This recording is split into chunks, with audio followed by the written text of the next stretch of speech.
Hello, hello. Testing, testing. We are live. Okay, welcome back, everybody. This is John Feuerhelm coming to you from the Nova Open Age of Sigmar Grand Championship with my co-host, Emma Mangles. Emma, how are you doing? Fantastic. I just played a game of narrative this morning. Oh, that's why you have the double smile on your face. Nothing but a good day. Nothing but a good day. And, of course, later on, we will have Tom Guan and Dayton Ogre back for announcing of the first round of the finals. This is the final round of the championship that will have all of the players in it. After this, it's going to cut to the top 8. We just got some secret tech in from the TO. Oh, this is going to be a absolute great game, I think. We have Anthony Trentinelli of Tough Crowd fame. Oh, yeah. Who took out Summer Slaughter 100-player event with Slanesh. Now, wasn't Anthony also on Team America? He was. Unfortunately, he had some family business, but he is still a member of Team America in our hearts. Nice. Absolutely. He earned that spot. He earned it. And we are looking forward to seeing much more of his beautiful face. And his opponent, we've got John Brock here. John Brock III. He is 16 years old. Amazing. Amazing. Is that the case? Just 1 second here. He started out 3-0 on day one, even beating Season of War's own Jordan Duncan. So not to be underestimated here. We have a matchup of Stormcast Eternals They were only for the versus Disciples of Tzeentch. The mission plan today is Silk Steel Nest. This is Game 5 of the Nova Open GT.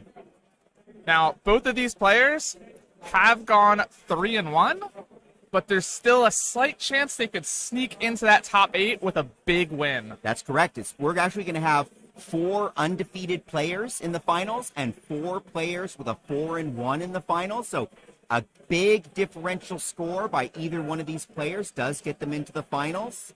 So John Brock here is actually sitting at 15th. If he can get a sizable win here, he could definitely squeak into that top 8. Oh, yeah. Anthony's got a bit more room to pick up. He fell down to 37 in the standings here, but anything could happen. Yep. And that's why we play. At 16, Anthony better watch himself out because, John, he might be in his second day of the tournament. He's not tired. He's still got plenty of energy. Oh, he is Anthony, young. that old man over there, I don't know if he's got what it takes to keep going at this point. So we'll see how it is. So going through our list, John Brock is playing a Stormcast Eternals, not one we see very often now. Yeah. But he's got the Lord Relictor with Scions of the Translocation. Storm faction, right? Yeah, so he'll be able to put half of his army in reserves and then bring them on 9 inches from Anthony's units. Wow. And in a mission like Silk Steel Nest, you'll see there's 8 objectives on this table. Yeah. He's going to be able to spread this table really wide and pick off Anthony and pick his engagements.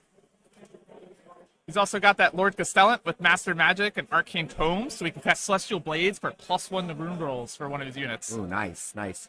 I see some of that mobility being used to go ahead and strip his opponent of some objectives there, too. Absolutely. We've got 5 Judicators with Boltstorm crossbows.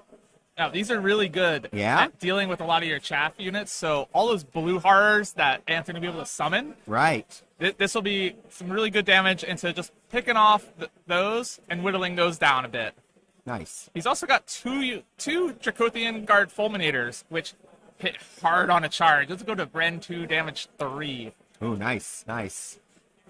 And then to round out his battle line, just a unit of 5 Vindictors. But what else could he possibly have with all those points? I don't know. What could he have? 10 Protectors and 1 big old block for 450 points. Yikes. And 4 Stormdrake Guard. And another big old block. And they do have the Warblades, so it's going to be those extra attacks. So there's six attacks each. Yeah. at Ren 1, 1 damage, which will be great for dealing with all of these bodies that Anthony's going to start summoning to the board. Yep, but that's the plan, I'm sure. The key thing here is, though, is that Anthony's army really is dependent on getting those spells off to do mortal wounds, to get the purple sun out for that -1 save. Right. These Stormdrake Guard can ignore that on a 4-up. Oh, that's pretty solid. It's pretty Plus, big. if I'm reading this right, he has the mechanic where he can do a little bit of stopping of spells himself, right? He could potentially deny some spells here. Yeah. I see a Master of Magic, Arcane Tome. Well, what's Anthony got here? We don't see this too often. Disciples of Tzeentch in Post Duplicatus.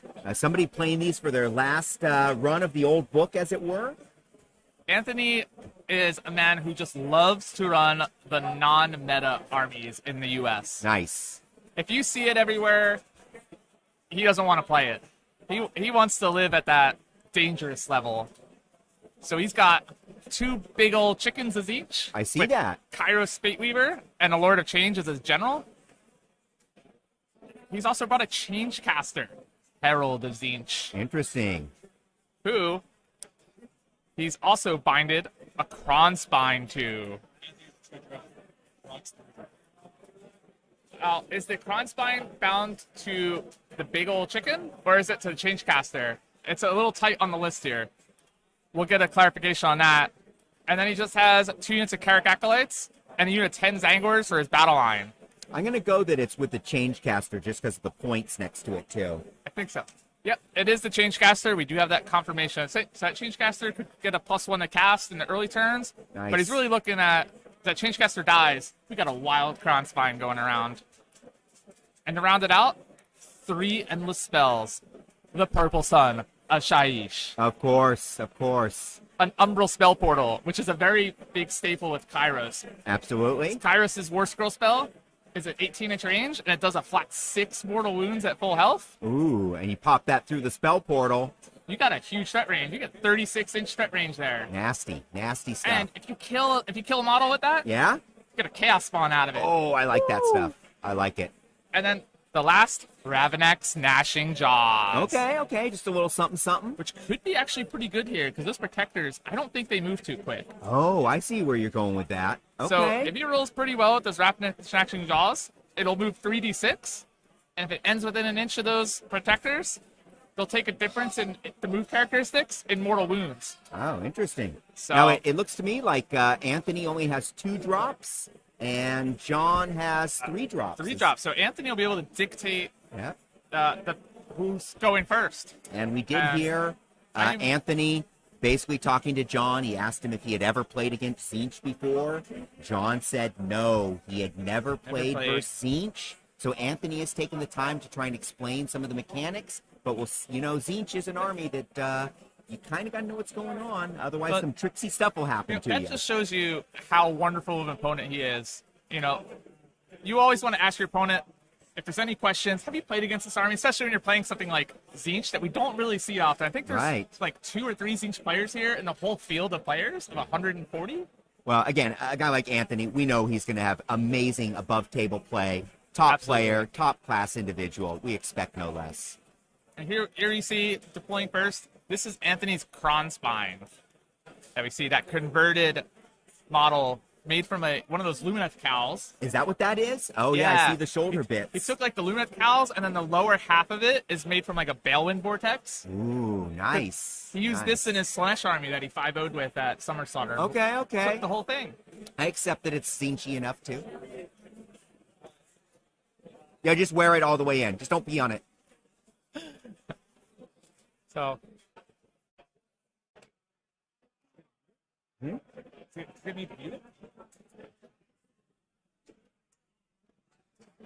All right, so it looks like in our ears. So Anthony's getting ready, pulling out his battle line. He's going to put his 1 drop down. The key thing is it's 8 objectives, and his opponent here has quite a bit of punch where he can put stuff in the sky and just deep strike it. So Anthony's got to, even though he can dictate who goes first, he's got to make sure he castles up pretty well. Yeah. Otherwise, those big old chickens can be a threat. Yes, they can. And with 8 objectives on the table, he's got a lot of real estate to cover. All well, at least for the first couple turns. At least for the and first then couple stuff's turns. going to start disappearing. Absolutely. So it's going to be measuring very carefully. Here, you'll see measuring is 13 inches up because the territories are the table halves, and you have to deploy 9 from enemy territory. So real quick to fix that is just 13 inches from your table edge. Now, you guys may notice that this is a little bit of a non-standard layout for the terrain that we've been using in this event, but that is because we have the 8 objectives. So we did move the terrain around just a little bit to create more of a balanced field. Absolutely, and we have our TOs doing that. Yes, well, not us on the live stream, but the actual people who know what they're doing. Highly professional and highly skilled TOs, or at least the ones we have. Okay, John's back to the table. One of the reasons we have the audio going only into our ears. I recall a few years ago, live stream at the LVO. Oh yeah, you know what I'm talking about. If you don't, ask your friends. So, now Carrick Acolytes. Talk to me about them. They're only 120 points for Battle Line. You get 10 of them. Wow, Which, so cheap. Are they any good? They're 1 unit each. On paper, at first, you'll go, are these worth it? They do have a shooting attack that starts at Ren 0. Okay, so they're one of those hybrid units. A little bit of combat, a little bit of shooting. But they have a War Scroll spell that they can cast to make their shooting Ren 1. Oh.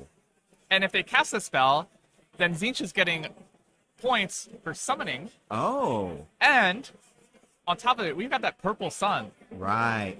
So that little shooting that they have can actually go to Ren 2. Wow, that's pretty nice. Now, how does that work? Because he has 2 units of them. They both can't cast that spell, right?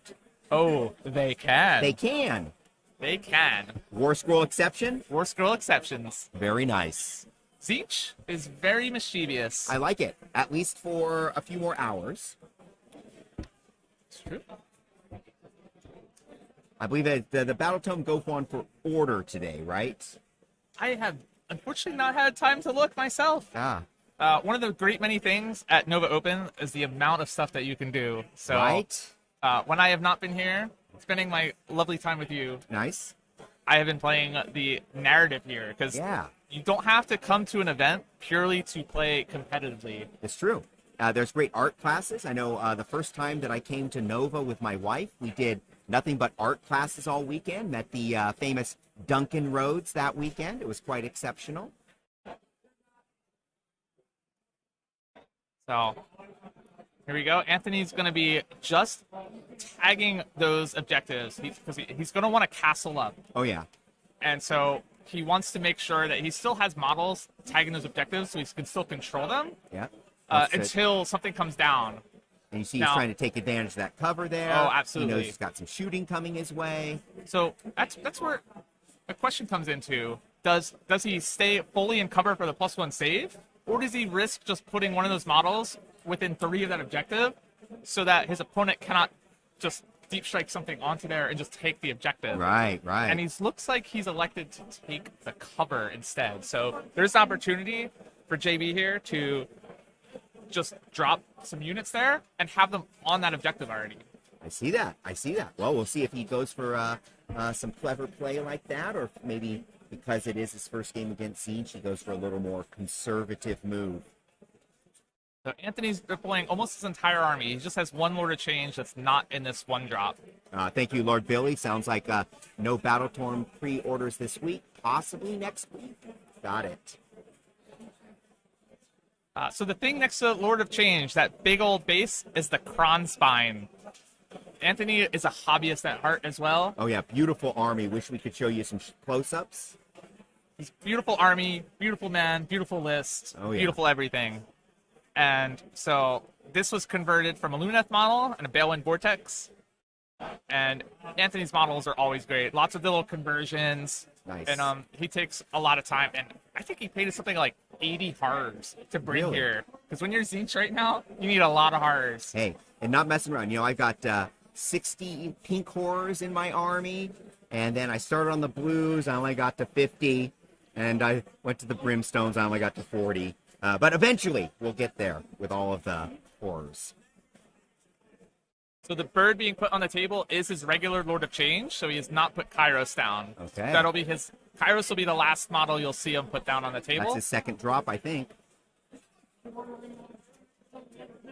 And he's just measuring because he doesn't want his wizards too close to that Kronspine that aren't bonded to it, because they're getting -1 to cast if they're too close to it. Yeah, that seems like I can see where it's very strong, but it also has some potential danger when you're such a cast-heavy list. Absolutely, but it's also going to give him that meat that he needs to get up, hold objective, maybe pin down a big old monster, because Tzeentch is very fragile. His demons will get -1 to hit in melee. Oh, wow.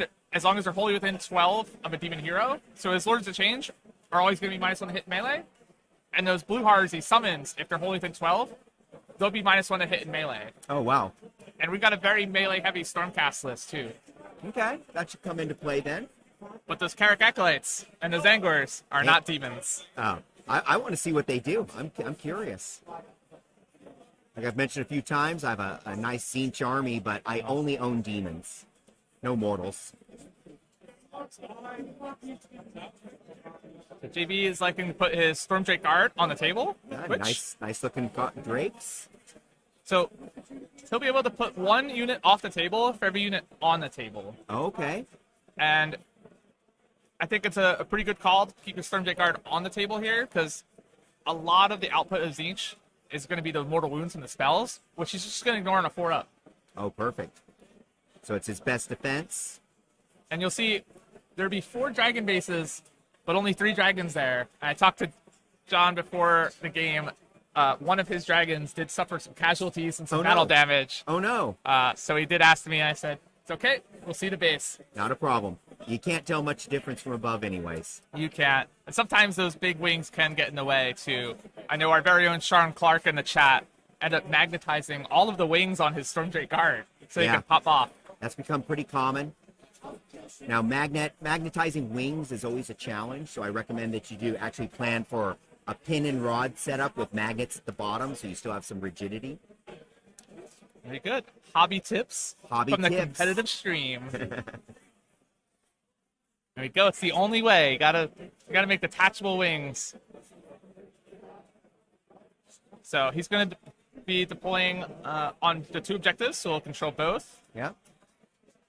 There's not really any teleporting from Tzeentch here, but there is a lot of summoning. So for every spell that's cast and not unbound, Mr. Trentinelli here will get a summoning point for it. Okay. And what's his minimum cost to bring something on the table? I think it goes to like a 6 or an 8 for the minimum, but he's really looking for those 10 pluses where you can start bringing in blue horrors. Oh, of course. Because he can summon 10 blue horrors, which is 10 wounds, but then every time a blue horror dies, you get a brimstone horror, so it's effectively 20 wounds. Yikes.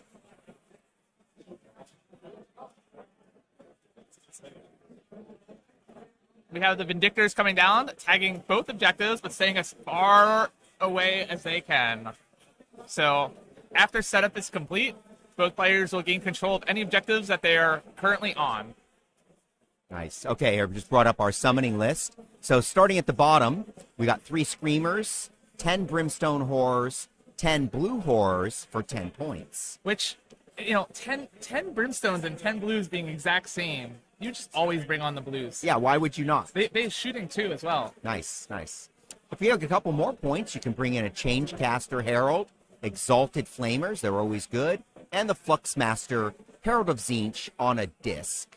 As you continue to save your points up to 18, 3 Flamers of Tzeentch, Burning Chariot at 18. Man, I love those Burning Chariot models. 10 pinks will cost you 20 points. At 24, you're bringing in the Fate Skimmer Herald on a Burning Chariot, and a big 30 points to bring in that new Lord of Change. Ooh. That's doable if you're playing against another cast-heavy army. You play against someone who's casting 3 or 4 spells, 5 spells a turn, you're doing 6 or 8, that's turn 2 summoning, baby. And we had a question in chat on the Stormcast Infantry and Conquerors. They are not. JB here has elected for a Battle Regiment on most of his army, with his 10 Protectors and 4 Stormdrake Guard and Bounty Hunters. So they're going to tear through Carrick Acolytes, Zangors, I think Hars as well, because they're... Oh no, they're only battle line if they started the pink car in a unit. Yeah, that's right.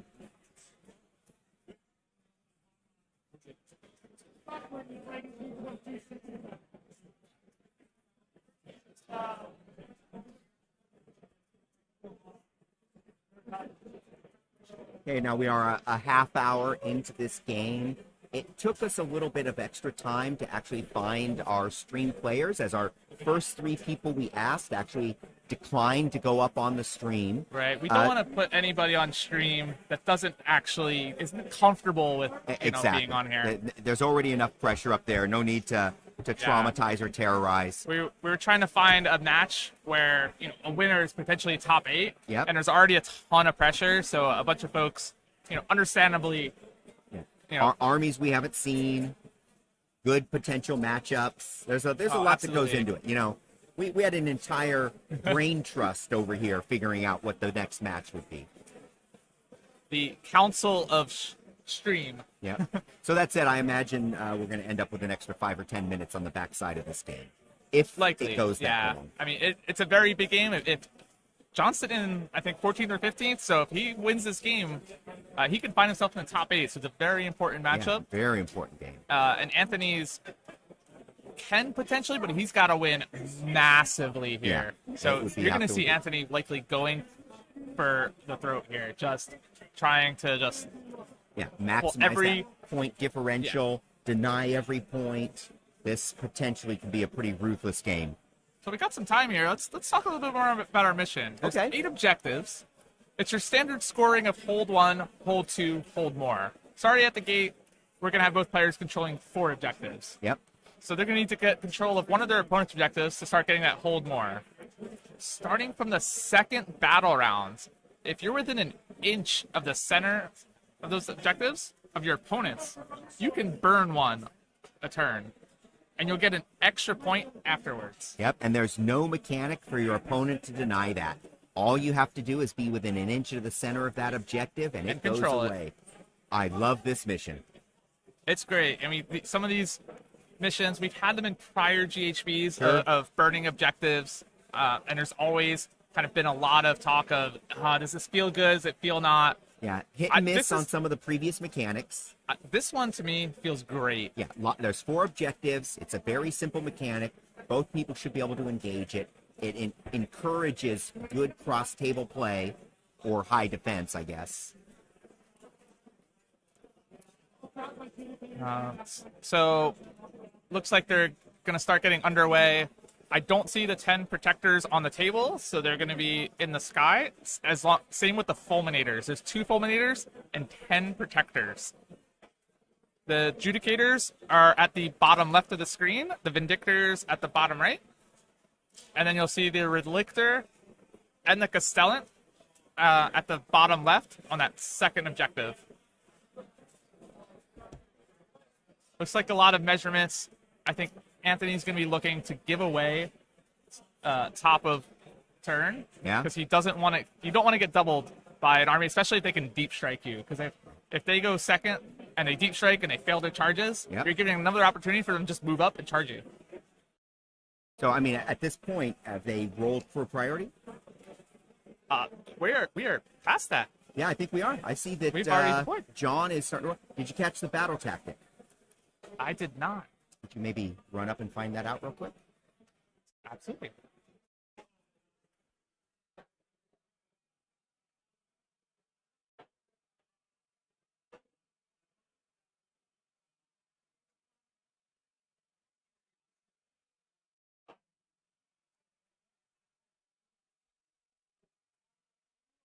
Our Stormcast player will be going first. Anthony was able to make that choice. Always very strong position if you can go bottom of 1. Yes. So against the odds, very simple battle tactic. You just control objective without any opponent's Galician bets on it. Yep. So it's become pretty much the staple turn 1 battle tactic of this GHB. This is true. Unless you can pull something else off. It's sometimes nice to save some of these simpler ones for later in the game if you can. But if all you think you can do is one of these gimmies, just take one. Absolutely. Never give up those points. And it also, in the later game, you might be in situations where the game's lost. You can't get to an objective. So having that as your freebie earlier one will give you opportunities for, like, desecrate their lands or barge your enemy lines later, where you don't need to get an objective. You just need to move units somewhere. Nice.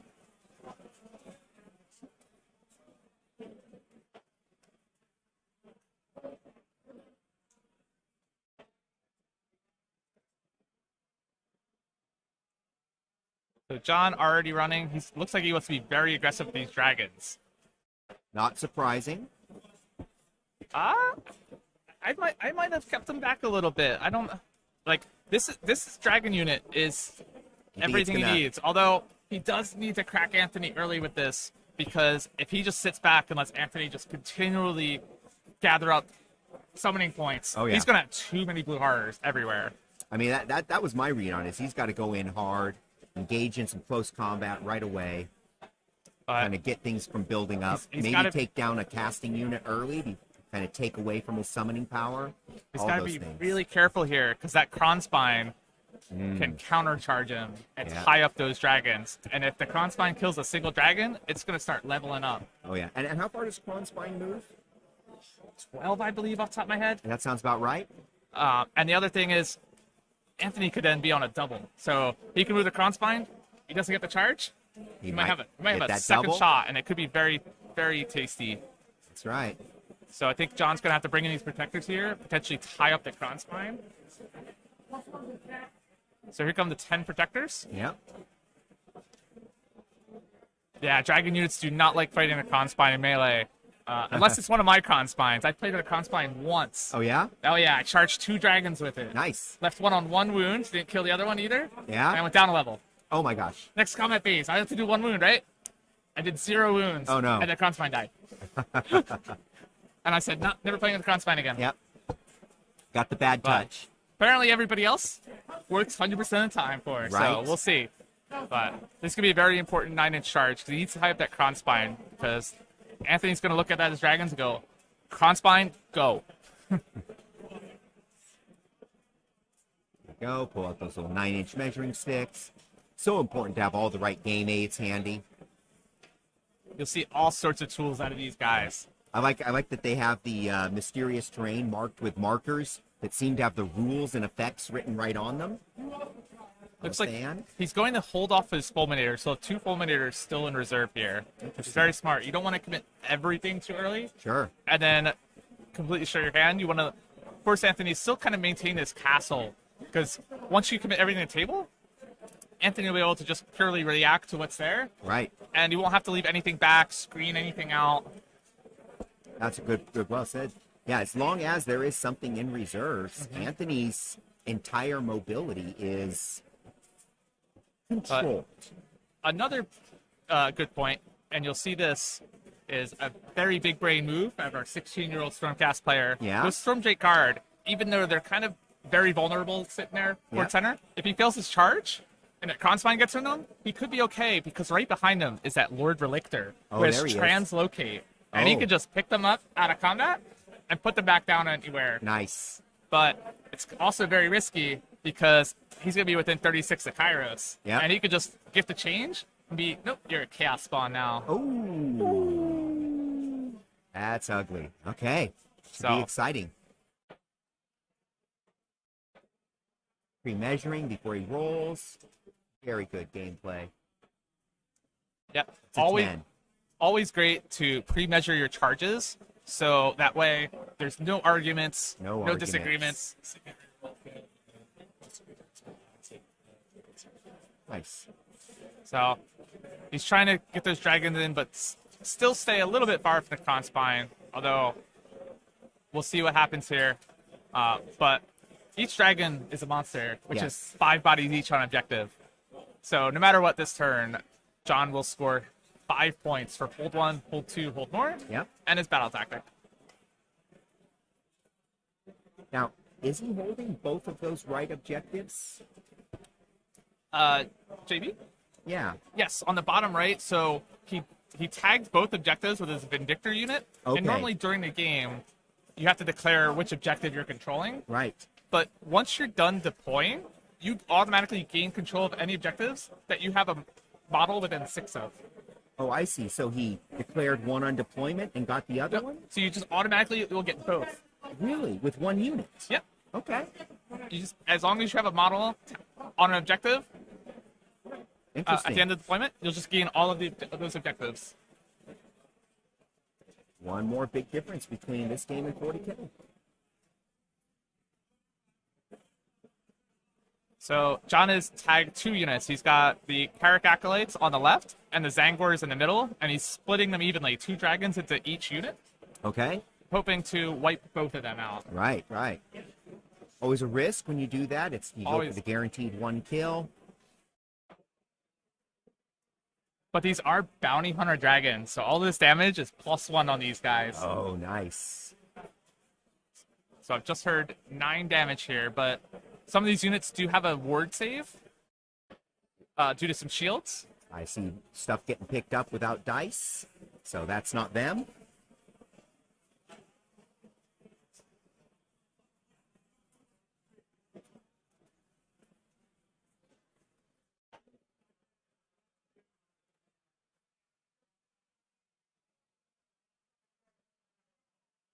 Got 7 more saves to make on these at Ren 1 with the swords. These are going to be 2 damage each because of bounty hunters. Oh, here we go.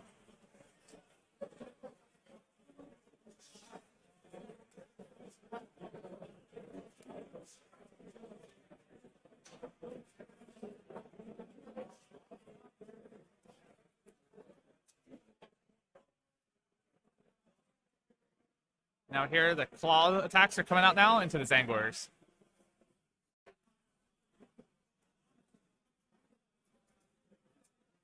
Threes and twos.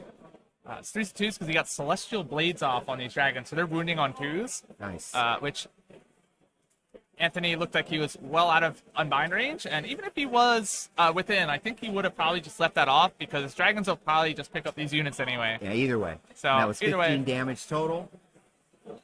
and now he's scooped them all up.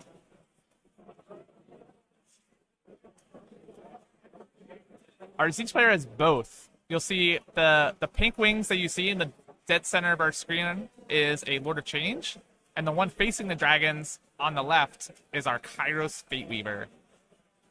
His wings are a little off the screen. But he does have them. He does have them.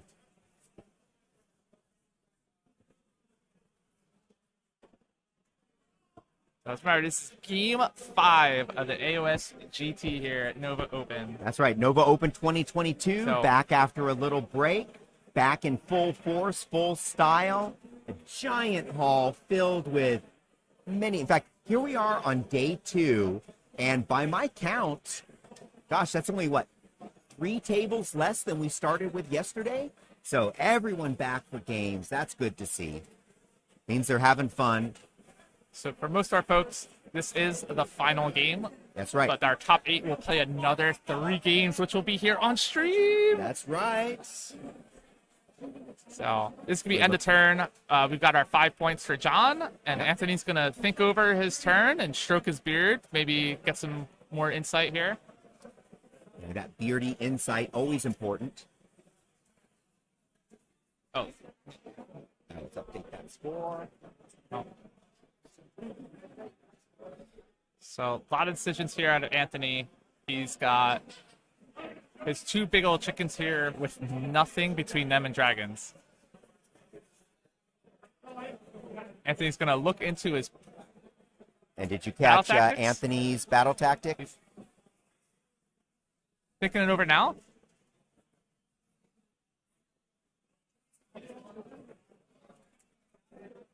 We have another against the odds. Always a great pick for turn 1 when there's nothing else that looks great.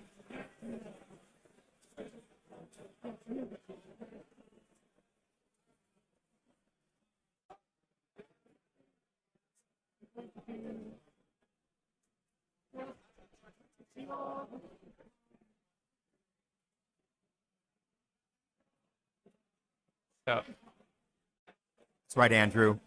Go Chaos. Chaos. So Anthony has heroic action for a command point and his Lord of Change, and spent the command point to get +1 to casting for all his Tzeentch within and 12. Very nice.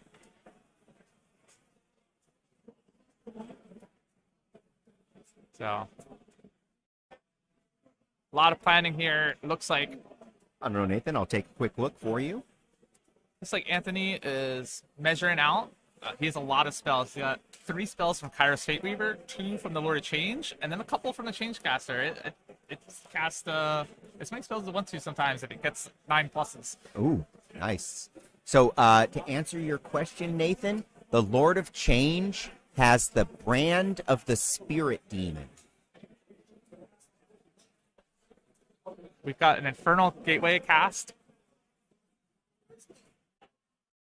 The only unit within 18 of these birds are the dragons that'll ignore on 4-ups. And there it is, the first 4-up spell ignore. Yeah. So those dragons are very vulnerable there, unless we just roll 4-ups. The brand of the Split Demon, add 1 to save rolls for attacks that target the bearer.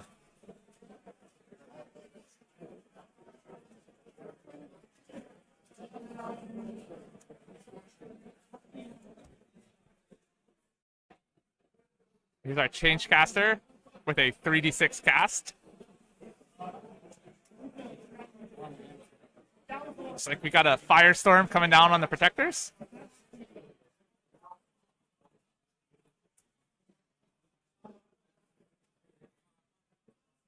So D3 Mortal Wounds coming in for 3 mortals on the Protectors. He is Hammer Sigmar, so he's wholly within 12 objective, and he gets 6 up wards on the Protectors. Nice. Same on the Dragons, because they're wholly within 12 of 1 too. As I say, there's not a lot of places on this board that aren't within 12 of an objective. That's true. Until we start burning some. Let's see how quickly that happens, though. That's true.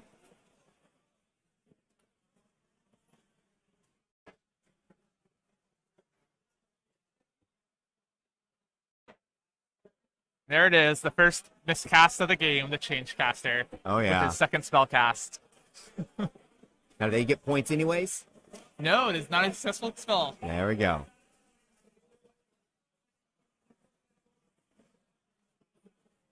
Here it is, the Ravenix Gnashing Jaws. He's going to be beelining this straight for those Protectors who don't have a spell ignore and are very slow. So, with a very hot movement, you'll see a lot of nom nom nom nom nom nom nom nom nom. Here goes the roll. Nope, we still have some more spell cast here. Oh.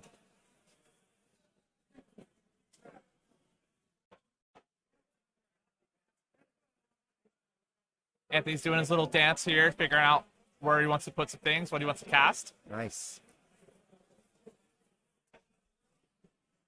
I believe this is a spell portal in 11.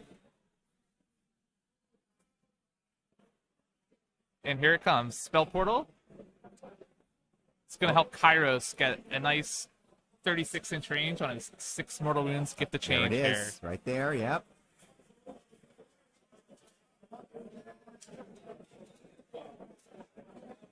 Switch So here's our hands for 2 a sec. players here. We got Anthony wearing his Team America jersey, and a local, John Brox, age 16. He lives about 3 miles from this venue. I talked to him and his father yesterday. Nice. Yeah, and his dad, of course, is out there in the His dad field. is 4-0 right now with Maggotkin of Nurgle. Oh, I already like the guy. Runs in the family. That's right. Look at that. Father, son, playing for top 8 spots. Nice.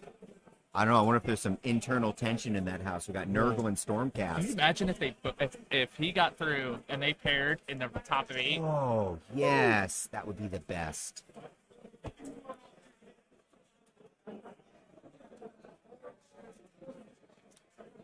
So here he is. Gift to change has slain a model, which means Anthony gets to set up a chaos spawn within 3 of that unit. That'd be fun. There it is. Or it's 3 of the slain model. And it looks like he's elected to leave it out of combat.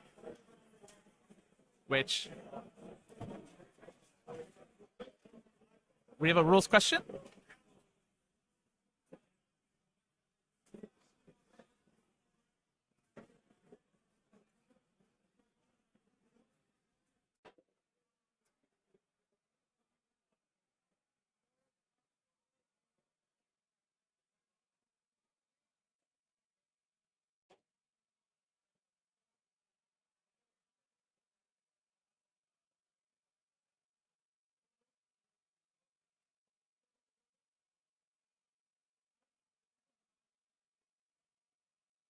Emma helping them sort out a rules question there, but a judge did come to the table to verify the advice that was given, so.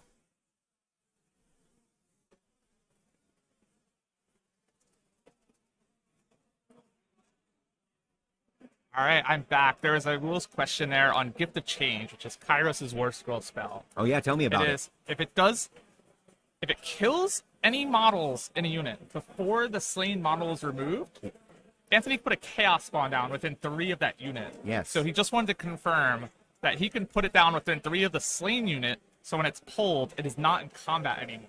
Got you. So Anthony's setting up, because chaos spawn is 5 wounds. Yes. There is 1 Vindictor on that objective down there. So he could potentially run that chaos spawn. Yep. They only move 2d6, so he's looking at 3d6 move. Yep. So he could potentially get on one of those objectives and start controlling.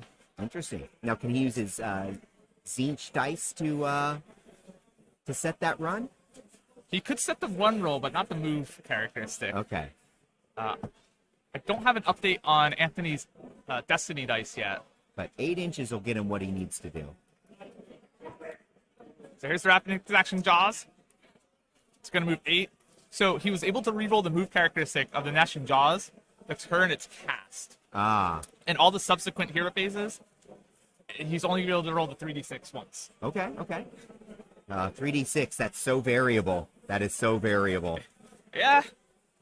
I mean, but if he rolled like an 18 on that, he would have showed you why he's playing at this table. Of course. Playing for the top.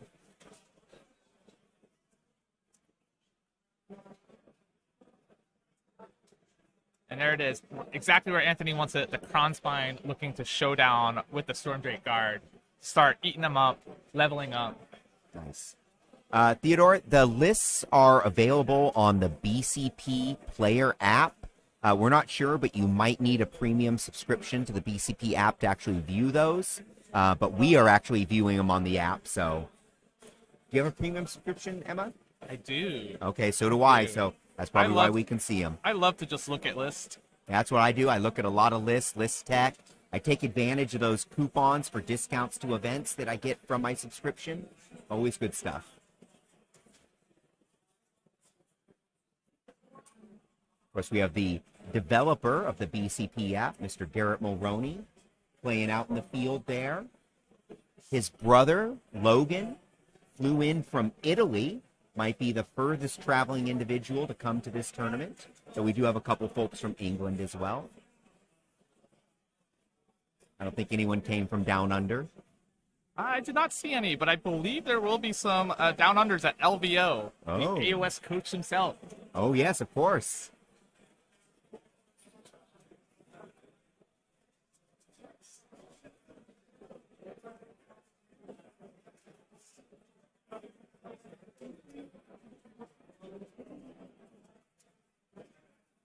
So I will tweet out the list for anybody who cannot see them. My Twitter is yes no something, and I'm tagging the Season of War channel. So if you guys are following Season of War on Twitter, you'll be able to view those lists as well. Nice, very nice.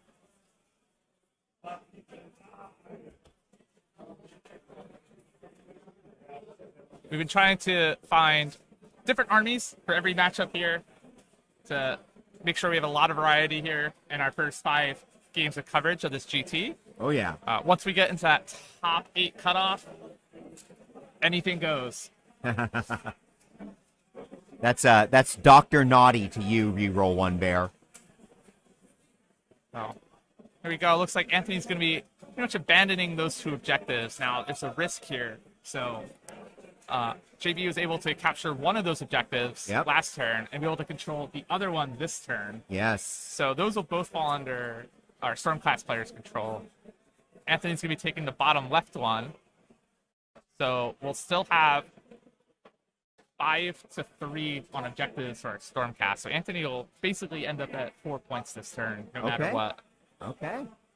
But he's going to be looking to kill as many of these Stormdrake Guard as he can, because those are his biggest threat. We still have 2 Fulminators off the table here. Oh, yeah. Which is very sneaky. Hey, what's up?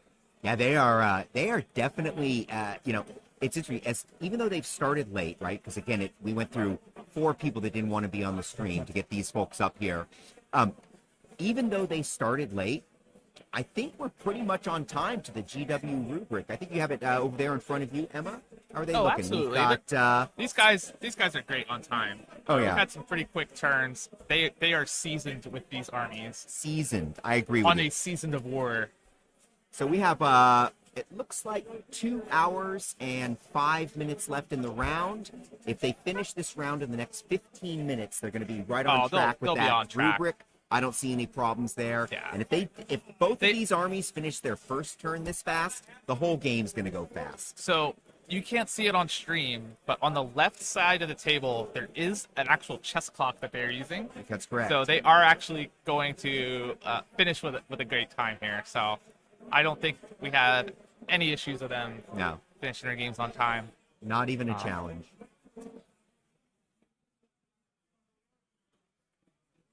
So both big old monsters have roared each other. Anthony's going to be trying to pile in. He wants to potentially get the Stormcast Guard wholly within range of the domination of the Kronspine, so that way they cannot retreat. Right. The thing is, has he screened out the top left of this for those 2 fulminators to come on? Because that Kairos is sitting up there too, with nothing behind him. So, and that is a Changecaster behind him as well. Yeah, it's a little hard to tell. We can't quite see the edges of the board. So here he goes. 6 damage coming through here. Yeah. So we got 1 wound left on that dragon there. Oh.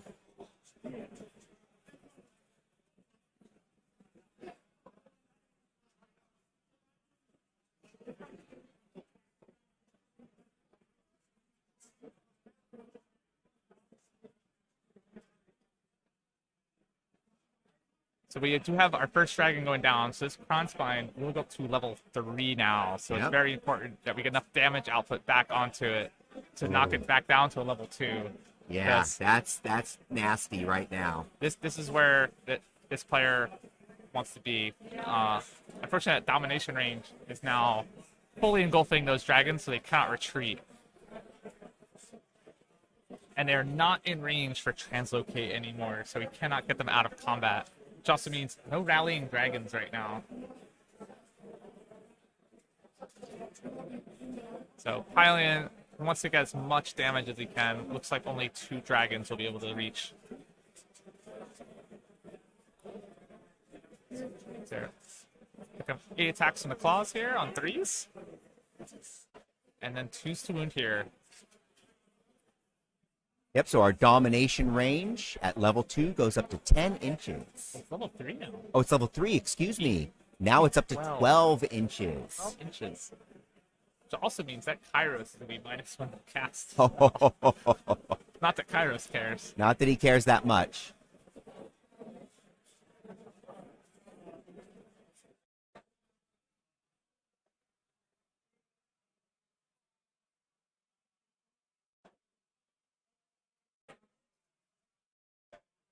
With 13 wounds coming through onto the Kronspine now, which should lower the level unless he rolls like Owen Jackson here. Rolls We'll see. ones. Easy up, easy down.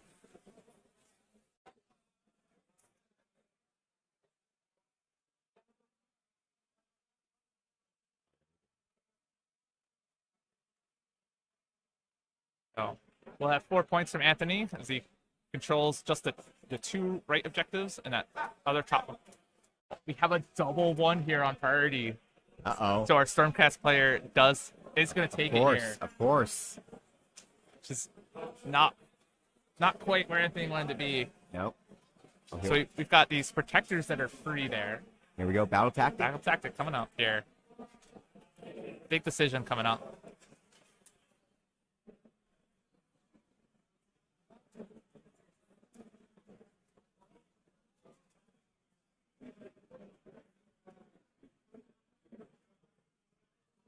Oh.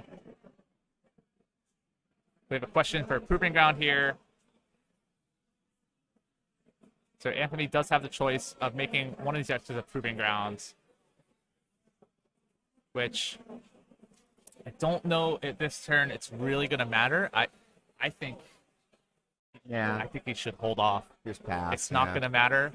He wants to save it. He doesn't want to proving ground his own too early. Yep. To potentially try to deny them in later turns. And Anthony has declined to proving ground one. There he is. See John pulling out his battle tactic rubric. Yep. It's always important because you have to not only find one that you can achieve this turn, but you also don't want to deny yourself a battle tactic that you could score easier in a later turn. Right.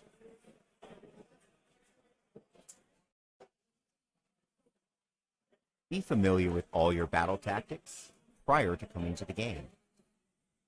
It is. There's a lot to choose from, and then there's also some Stormcast specific ones, but we're going with a Desecrate their lands on that center terrain piece that's towards the left.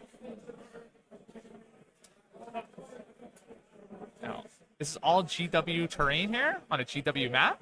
Oh, yeah. Graciously provided by our Games Workshop partners here. Yeah, beautifully looking tables. In fact, as you look around the room, every single table pretty much looks the same as the one on the stream. Of course, different sets of terrain, but equal quality, equal number of pieces, equal sizes of pieces, all very well done. Been very consistent with ensuring that each table has some line of sight blocking, has 4 pieces of wildwood. Yep. You know, we can get cover, you can deny line of sight. I particularly like some of these tables. They have this amazing L-shaped wall on them.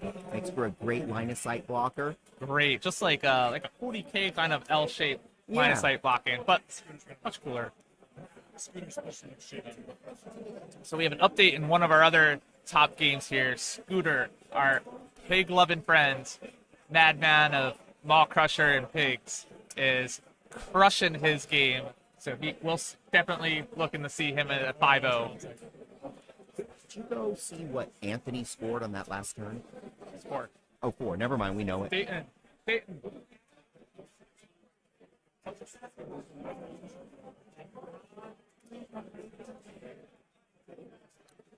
So, just getting our points updated there for our overlay here. Yeah, for the record, Dayton taking a break. I'm the one that's over here handling the engineering side of things. Not a problem.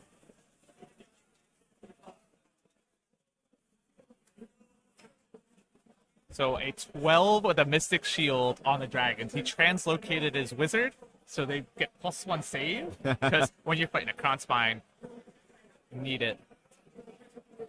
So he's given a Mystic Shield. Yep. And the +1 save in the Castellan. So we have effectively a 1-up save on these Dragons. That is huge. He needs that to tank this Conspine. That's exactly what's going to give him that survivability.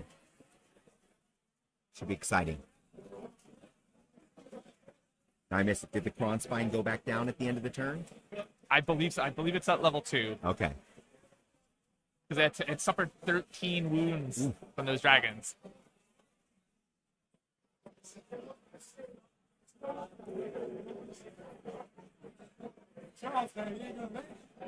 So we see the Gnashing Jaws doing 4 mortal wounds, and one mortal wound saved. Wow. From the word save. So. Ravenous Gnashing Jaws, another kind of sleeper endless spell. We haven't seen it pretty much ever played before. No, not really. But I think we're starting to see a little more variety of endless spells with the new GHB that's about. So absolutely, we're seeing some pretty interesting ones come into our games. Look good.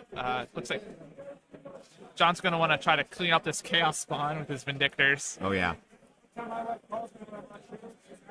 And we have a Deadly Check here, which is good. So the question here is, will he bring on those 2 Fulminators or not? I would expect yes to try to threaten, because if he can bring them on at the top of the screen. Is anything you're bringing in that top left over there? If he can get in there and pop Kairos with it, I think he's in great position then. That would be huge. Anthony's already being kind of pushed into his own little corner here. Yeah, so he's going to have a very rough time trying to push out and get objectives.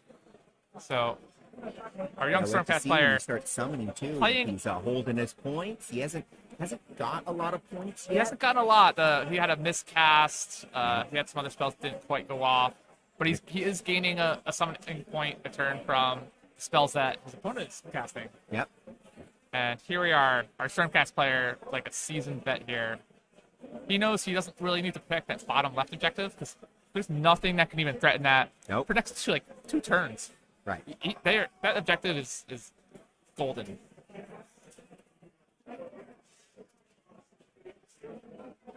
Well, that's an interesting measuring stick. I kind of like it. Triangle there. All sorts of different little tools coming out from our players. Oh, yeah. We have a whole 1-inch redeploy. Massive. So these protectors are going to need a 4-inch charge. Can they do it? They got this. Don't they get a plus? They get a bonus to their save because of the protector glaives. So I think these protectors are on a 2-up normally, which... And they are bounty hunters. Here we go. So those carrots... Oh, here we go. The fulminators. He's going to bring on right on front. Okay. And he's looking to get right into that Kairos.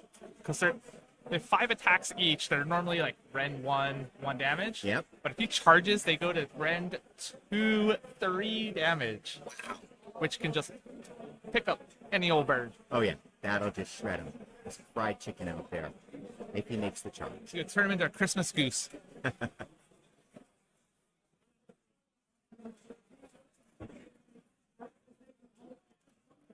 It's our shooting phase. Not a whole lot of shooting coming out here, but most of it's all mortal wounds. So here you go. 2d3 mortal wounds in the Kairos for 3 mortal wounds. Okay. Solid. Maybe it helps because it's not enough to bracket Kairos yet. No. But once he starts bracketing him, that 6 mortal wound and spell that he has starts going down to D6, D3. Oh, yeah. It cuts down on a lot of damage that's big. output. That's big.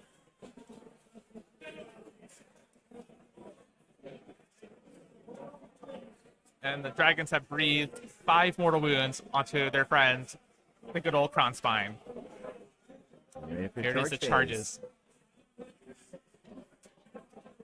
So, they're not even going to measure Anthony himself. His opponent knows what's coming because they already moved. measured. They don't even have to measure. He moved 3 inches away Yeah. from them. He redeployed 1 inch. Anthony's don't even bother measuring.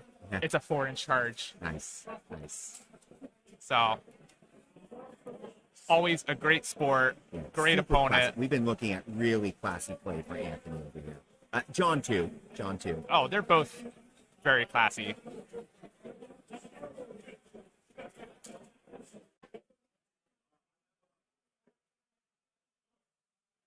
So we're going to end up seeing a 6-point turn here for our Stormcast player. Ooh, that's hard. And he's already up by 1. So those protectors are now within 1 inch of that objective. So they'll be able to burn it right on top of Anthony's face and say, That's right. you know what? Boom. That's right. Saying goodbye. And that's one of only, 1 or 2 objectives that Anthony's really going to control. So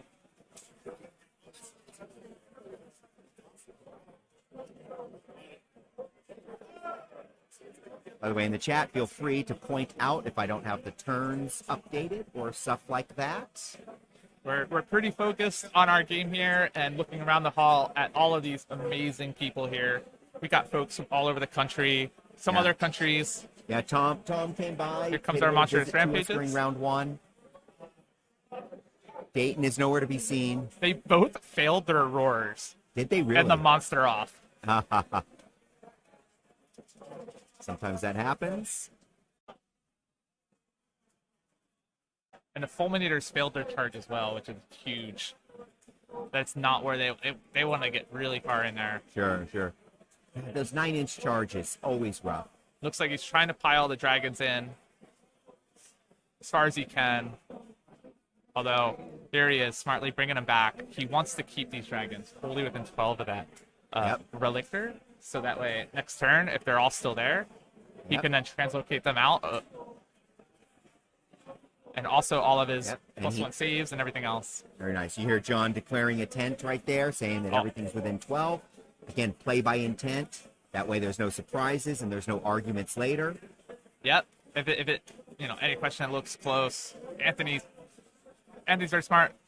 Reposition that dragon now so he's within 1 inch of that objective so we can eventually burn it as well. Yep. I do not know if Kairos has used the swap die yet. I don't think so. I don't I recall. haven't at seen least. much fate dice used either yet. I'm sure you want to save that stuff for late game.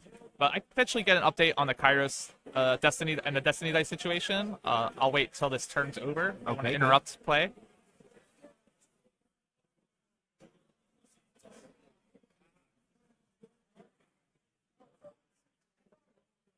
Now, as a sign of how classy both of these employers are, you see that they all have uniform colored dice. And this random chaos stuff we've seen from other players. Very organized players here. Commentator in the field, Tom, up at the table now, keeping an eye on things.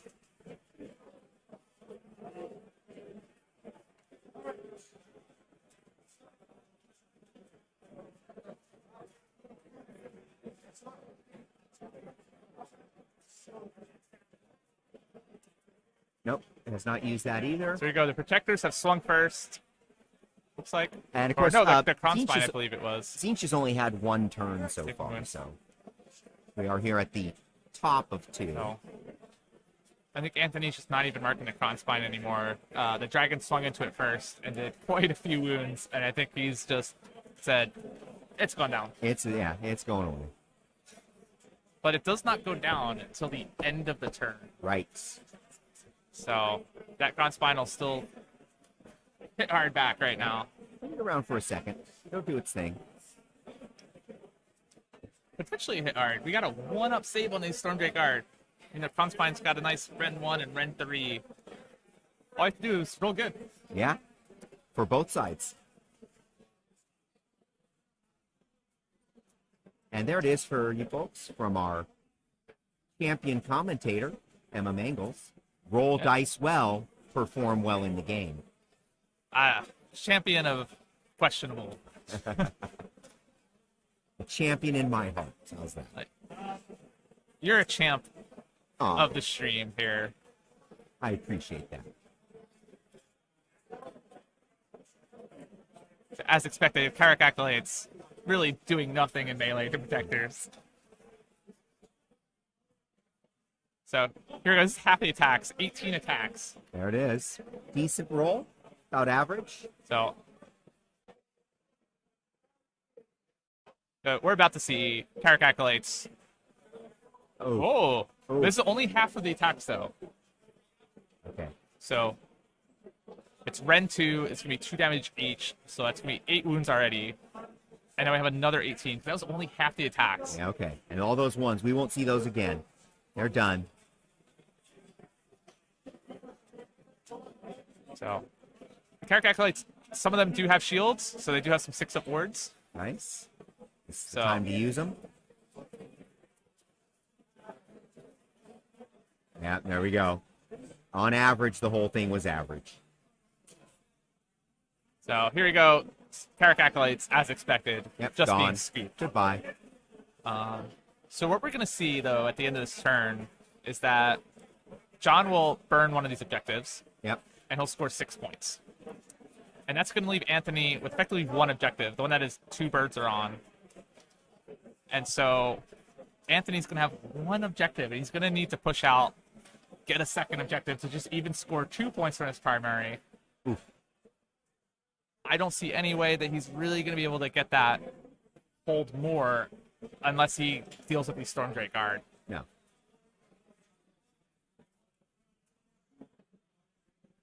So John will be burning that top right one, it sounds like. Yeah, that's it's what the- John wants to do. Is he starts burning all of Anthony's objectives. Oh, here we go. Only 2 into the Stormdrake Guard they've saved. Here comes the Ren 3 bites. Made them both. He's made them all, so this Kronspine is going down a level and not Yep. gaining one. Nothing. So I'm going to get a check on the Destiny Ice and the Okay. Kronspine level situation. Let's see what's going. Roving reporter in the field, Emma.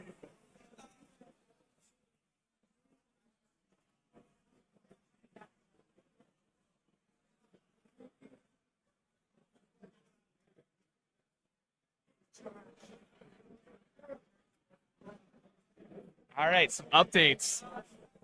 Guess what level our Kronspine's at? What is it at? Level 1. It is at level 1. And Anthony has chosen eye for an eye for his battle tactic. And did I hear that John scored 6 points? He has indeed scored 6 points. He burnt that top right objective, which is gone. There's just models on it, so they're not going to move it yet.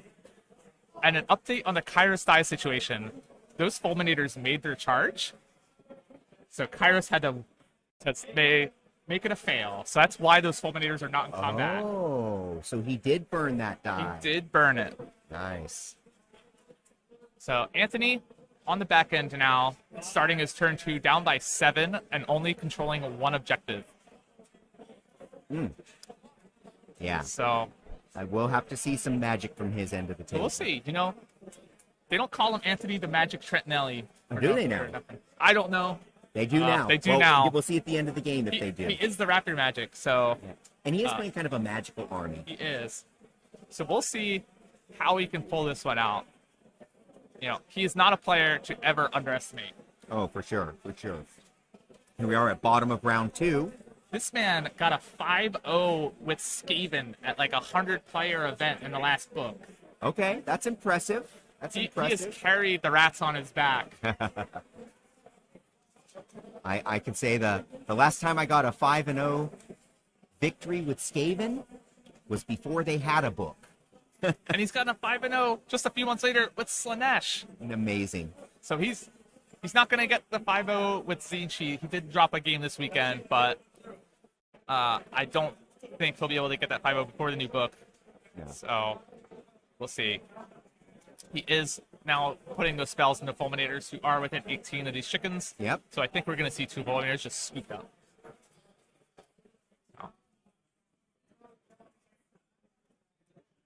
It was extremely risky to put the fulminators on, especially with that Kairos fate die. Did he forget to charge down in the lower right there? That I'm not chaos- sure. I was expecting that chaos spawn. I was expecting that to charge in. Interesting. Maybe because we missed the charge roll. He could have failed He it. might have failed it, which is huge because Anthony, with a good run on that chaos spawn, can now get that other objective. And he can go 3d6 potentially with that chaos spawn. He could potentially burn that objective down there. That's right. That might be So- his strongest play, as a matter of fact. You know what? He's just going to do it Yeah. because that's how he's going to get back in the game, so it's going to happen. Yep.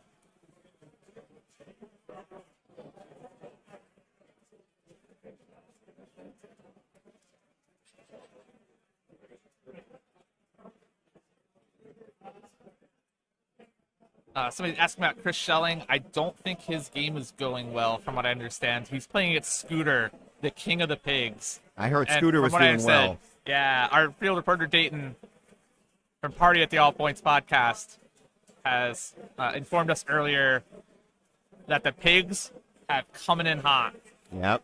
and they are all Gorka Morgan all over those giants.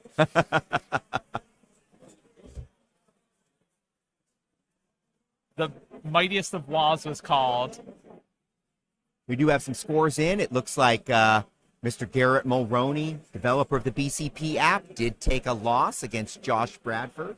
Of course, this being round 5, it is also the 5th game that Garrett has played in the last year.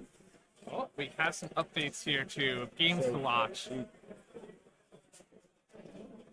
You got a really good pack of players down here that are kind of all in the running for your X1s. Yep. This is my favorite game to watch right now is Fabian versus Basil.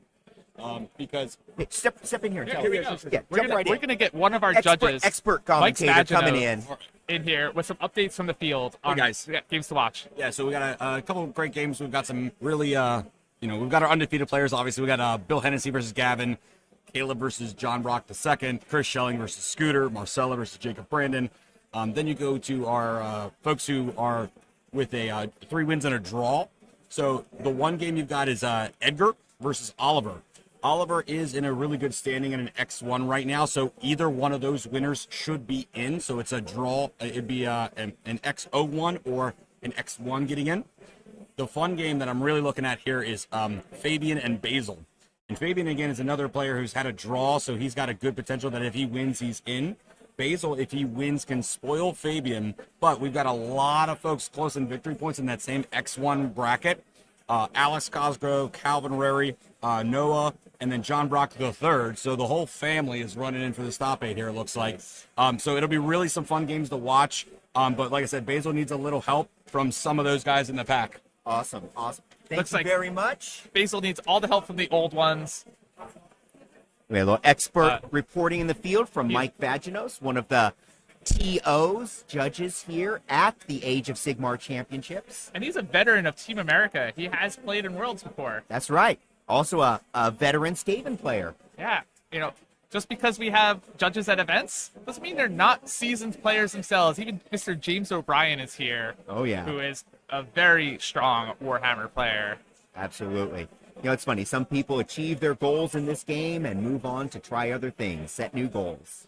I know James talked for quite a while about wanting to elevate the the tournament scene, and so from that table game, Fabian Basil getting some updates Basil now. just lost his croak. Oh, Oh, in that made a Basil very good game with charge Fabian, against Side Hunters and assassinated. we have That's lost it. the Croak. He has been scythed down by the Kurnoth Hunters. Nice. In the name of Alariel for encroaching on their forest. that's appropriate. Appropriate? Yeah, that's what I said. Oh my gosh!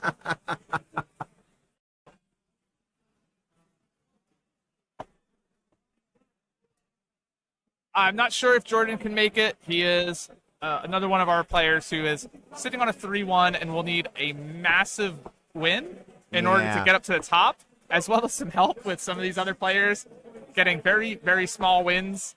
Yeah, I don't. and He some big can't losses. actually do it on his own. Yeah. Even if he somehow got the margin of victory, got that perfect 20. I don't think we've seen many perfect 20s so far. There's a few in the early rounds, which that's where you would expect them when you have potentially some kind of uneven pairings and kind of skill and Oh, right, sure. lists. But as we get further into the tournament, you really expect for these games to really be closer and closer as your level of skill kind of balances out. Because you get a wider range, especially we got about 140 players here. And we've got some folks who it's their first tournament ever. And we are so happy to have them. No matter what your skill level, your experience, it's always great to come out to an event like this, make some friends, get some practice, Oh, just absolutely. have a good time. It's funny. When it comes to playing these games, a lot of people say, "Oh, I don't think I'm good enough to participate in a tournament." No, that's how you get better at this game. Concentrated several games in a row, always going to get better. So here we have Anthony's finally making his plays. He did pick off those 2 fulminators with his spell casting, as expected. It's Yep. only about 12 wounds with no real word saves there. They had the 6 up from the objective, but against the amount of mortal wounds he could put out with spells, they were never going to survive. No, And not a Anthony chance. was just inquiring about those bolt storm crossbows you see at the bottom left there. They're 18-inch range. 'Cause Anthony's looking to potentially summon in 10 blue horrors. Okay.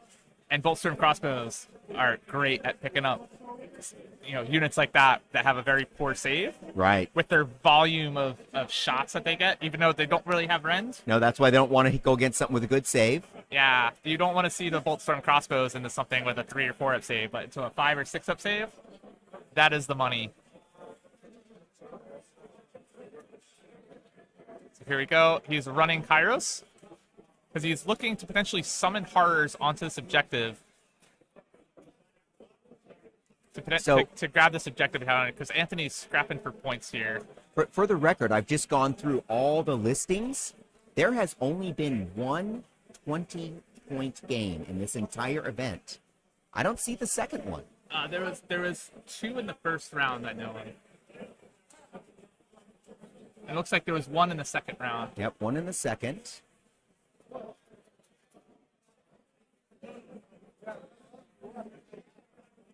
There it is. Oh, there it is. There's the other one. Yep, you were right. There's a second one in the first round. So I think there's There's gonna be 3 total. games so far in full 4 rounds that have achieved the 20-0, which is Amazing. intentionally set to be extremely hard to make. You have to win by 27 or more points over your opponent, Oof.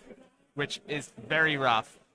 This tournament is being run on point differentials, so wins obviously favored. Yep. But for our top 8 cut, we'll have about 4 players that'll be 4-1, and it's going to come down to their point differentials. So battle tactics, grand strats, those all factor into your games versus your opponent each round Yep. to see how much of a differential. Because you could lose, and our players early on, even though they might have lost, they can certainly keep those losses small. Now here we go, I Anthony. took my eyes away, and I see there's a second spawn there. So this spawn came from the protectors that were there before, I believe. Yeah. And it looks like we have a redeploy coming in. So what John's doing here, very smart play. He knows he can't fully screen off, these objectives. So he is positioned with his redeploy, his Vindictor, so that way Anthony cannot summon within an inch of that objective. Ah, So he nice. cannot burn it. Very nice. Smart. Anthony needs to burn these objectives to start getting back in the turn. Because we only burn one a turn, which means round 2 he has to burn one to maximize his points. Yes. And his opponent here is denying that. But it looks like we still have a move here from this Chaos Spawn, but we do have, I think, 5 Vindictors on this objective. So he does need to kill one of these Vindictors off this objective in order to take it so we can burn it. That's risky, too. He has to get that spawn in there, kill one, and then not lose the spawn. So we'll likely see the 10 blue horrors, which do have shooting as well, and can potentially pick up a Vindictor with their very scary 0 rend, 1 damage shooting, and it's a 3-up save. Yes, yes. Still a dice game. Everything can happen. Everything dies. Everything kills. Everything can happen. And you'll see the protectors at top right, down to about 1 model left. I see him. Just been melting from mortal wounds. So, question is, can our Stormcast hold on and take the win? He's already gotten a nice comfy lead early on, but as this game progresses, it could swing more into favor for our Tzeentch. That's right. One of the deciding factors will be this next combat phase with the Conspine of Dragons. I mean, let's face it, we want one army that's going to shrink in size, one that's going to grow. One is going to grow. Tzeentch is a grower. Oh.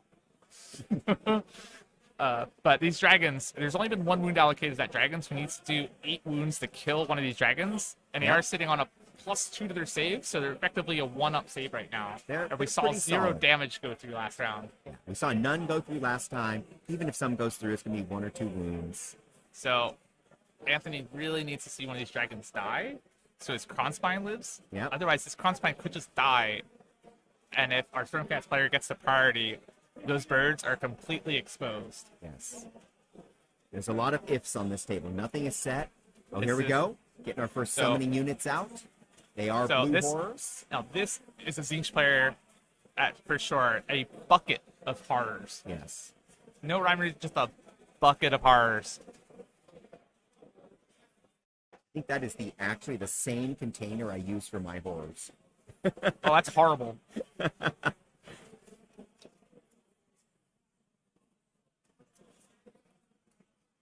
So, we're going to see. It's going to be a very deciding combat phase between the Conspine and Dragons, as well as a priority roll. We have... So we have some updates from our field. USA's own Florida man, Noah, with his Beast of Chaos, has defeated Canada's Ridge from Season of War.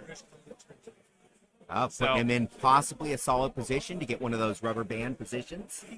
Potentially. And we also have an update on Marcella's table. She is in a very commanding position. She's already sitting on a 4-0, so if she wins this game, we'll see her in the top 8 at 5-0 with Daughters of Cain. Oh, yeah. Little Marathi herself. That'll be awesome. We saw some really solid gameplay yesterday. Great match. She was on stream in Game 3, right? Yep, that's right. So if you're looking for a solid Daughters of Cain game, you can always check out the videos on Season of War channel. Season of War channel, that's right. Which you're already on, so you know how to get there. I said, we realize that we don't need to actually station identify too much here. There's only one place to find us. You've already found us.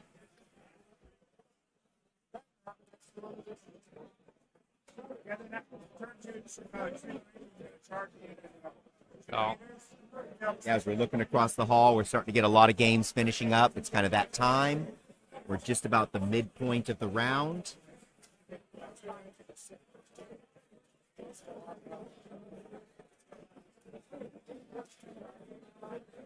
Once again, we failed to Anthony's get in his the, shooting. Battle tactic. That was eye for an eye. Thank you. So Anthony just needs to kill one unit, which he did with the Fulminators. Yep. So he's achieved his battle tactic. He's got it. And will absolutely score a minimum of 4 points here. Question is, can he pick up any of these Vindictors? He needs to pick up 2 of those Vindictors at the bottom side to score an additional point here.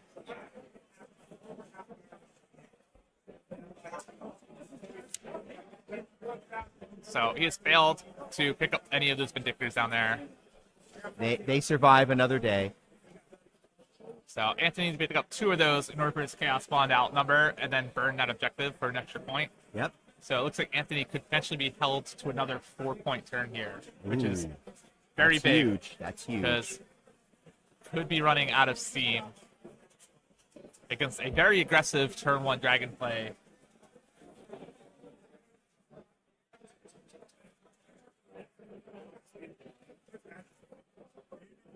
So what armies are playing? We have Disciples of Tzeentch, piloted by Anthony Trentinelli from New York, Yep.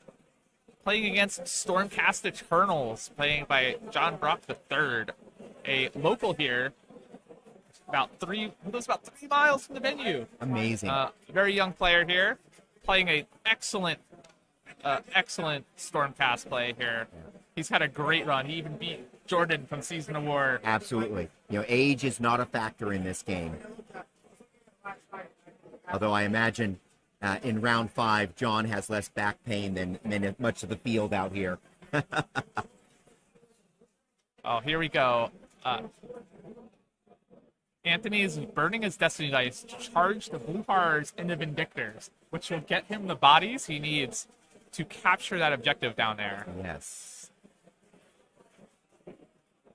Potentially. I'm surprised he doesn't string it out and maybe burn that objective too. Well, he's got the spawn on that right objective. Oh, yeah, and you can only do 1 a turn, right? He can only do 1, but I think he needs to string it out to potentially get the other one. Yeah, there it is. There he's Because doing it. there you go. Yeah. Oh, yeah.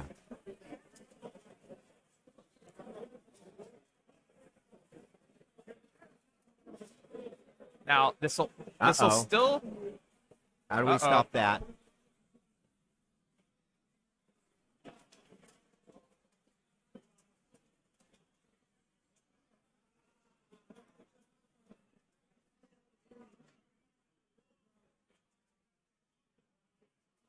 Where's Tom? Tom, Tom, we need Dayton. Tom, we need Dayton. get Dayton. Get Dayton. Dayton. Get Dayton. Sorry, folks.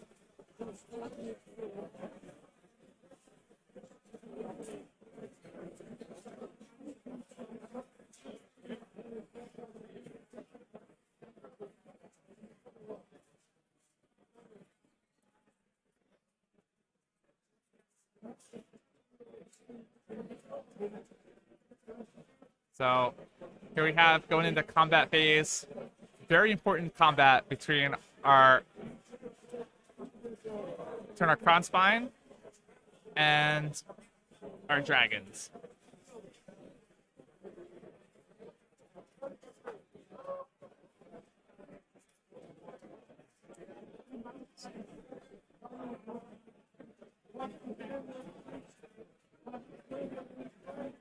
So the dragon has taken 4 wounds, so it. 1 has failed Why don't you to take a die. Porn ads. Oh. So you just did it? Yeah, I did. So they come over to the dots on the side here. No. And then remove that one, but come here to these ones. No. Yeah, there we go. Hidden. Okay, It's the nice spots. fair enough. It's all about the nice spots.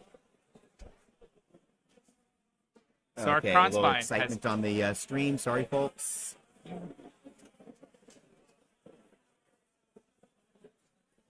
So the Kronspine only doing 4 wounds to a dragon, not enough to kill it. So if the dragons kill the Kronspine back here, and our Stormcast player wins priority, we could have a game. Scooter's actually. Oh, we have an update. We have an update on our Scooter versus Chris Schelling, Gargants versus Iron Jaws, and our Gargant player from Texas refuses. He is in the Alamo right now. Chris Shelley, you saw in our last game on stream. Oh, yeah. Yeah, he is full Alamo saying, I will defend this Yes. for real this time. Nice. And he is swinging back, so it's still too close to call over there, apparently. Yeah. We were a little too early on our assessment. We were talking about how the last round came to his advantage. We went from 1 objective to 8 objectives. And he's still doing well.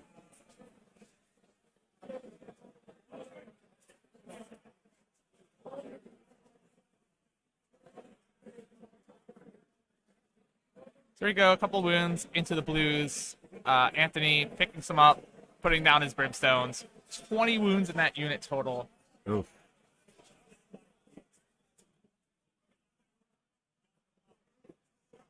So it's still going to be a very close game. It doesn't look too close on points after this. No. We'll see where we are at the end of this turn. Because Anthony will effectively score 5 points this turn. We'll see an 11-9 point game. So still just a 2-point difference, and this next priority is going to be massive. Big, important priority coming up. And, of course, Anthony not only setting himself up to score, but setting himself up to deny. So, Absolutely. That Kairos, who's moved down there to help summon those blues, it's pretty comfortable there. There's not really anything that can threaten him unless that Conspine dies. yep, But if the Conspine dies anyway, those dragons are still moving anywhere they want to go. exactly. We're going to see a very clutch roll at the end of the turn.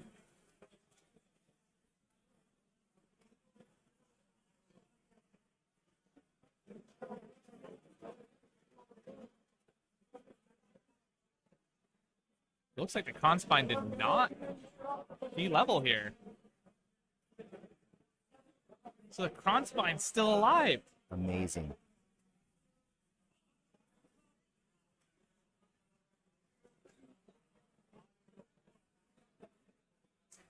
Oh, they haven't attacked the dragons. I was wondering. I was like, There we go. yeah, here we go.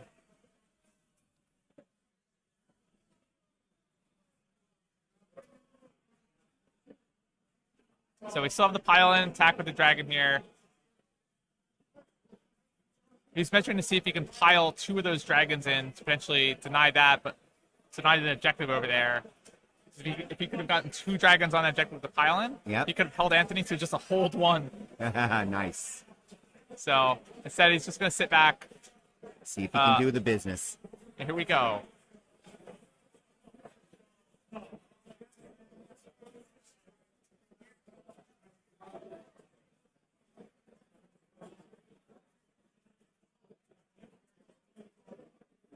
They're used to hit here with the mount attacks.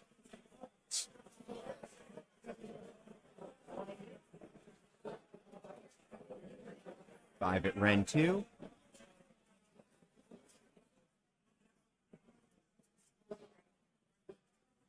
So Conspine has Mystic Shield and Alt Defense, so he saved them on 4. So he's taken 4 wounds here.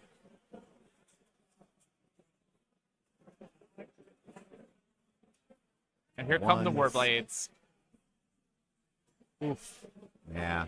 But there's still a chance I think will roll poorly on the Conspine. 6 at Ren 1. Took 2, I think. Took another 4 there, Okay. I think. Or, and the Conspine lives. Yep. That is massive. So Anthony's gonna burn that objective. So he'll score his battle tactic for eye for an eye. He'll hold 1, hold 2, and he'll burn the objective for a 5th point. So we have an 11-9 priority roll here. Stormcast has won the priority roll and is elected to take it. He takes it. Nice.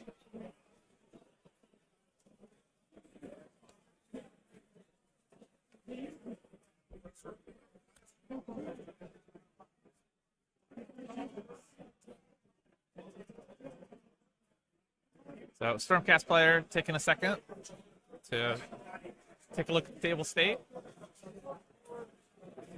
And we have eye for an eye coming from our Stormcast player. Because his Fulminator did die last turn, so he's able to use eye for an eye here.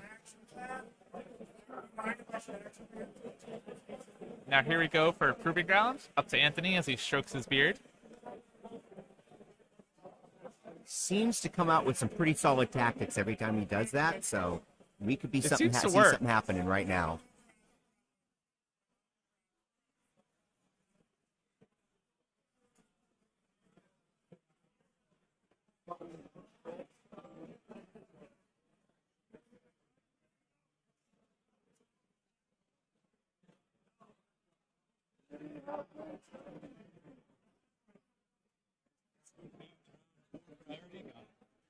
Scooter's still looking good out there. Starting to get a clear picture of who's going to be going into the final 8. Oh wait, so he's So the Proving Ground is chosen before battle tactics. So in this case, we will see a barge through enemy lines by our Stormcast player instead of eye for an eye.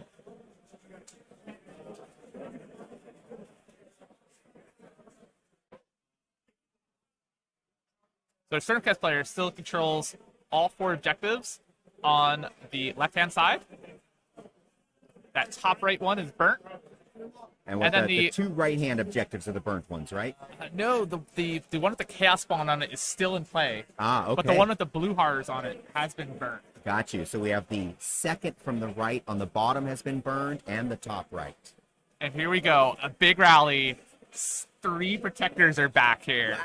Wow, that is huge. They have returned from the gates of Azir, That's right.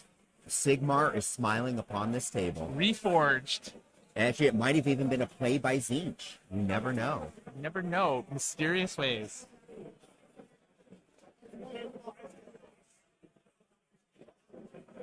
It looks like we're seeing a potential Mystic Shield with a 6. And Anthony's denied, of course. He does not want those dragons to be safe stack. He needs to start killing them. With 4 wounds left, Yeah, oh yeah. should get it. And here's the translocate. And the With dragons are 6. out of danger. Yep. And here we go. Our Stormcast opponent has kindly asked to borrow the 9-inch measuring sticks, Oh, which nice. our Anthony Trettinelli, always a sport. Yep. Immediately, no hesitation, saying absolutely sure. Yep. What we can see here is that Anthony has bought multiple starter sets to have all those big 9-inch cardboards. He is a collector and a hobbyist, and he has plenty of armies too. He is One of those, the Lumineth one. We're doing an award ceremony this afternoon after round 5. In that ceremony, we'll be giving out painting awards, sportsmanship awards. a bunch of announcing right now in our hall. Hard to hear, but Tomorrow afternoon after round 8, we will give out Oh. best in Grand Alliance and best general. So we're going to have a mini award ceremony tonight and a final award ceremony tomorrow. That's, of course, because after today, it is going to the top 8. I imagine a lot of folks who traveled might be heading home, some who have received prizes. it's a very interesting choice here, pulling the dragons in this position here. Every time I say anything, They're still in danger range with the Crossbind. You could still, on Anthony's turn, move and just charge Yeah. back into it. It's a 9-inch charge is not always the most reliable. No, it's not. Even with a reroll.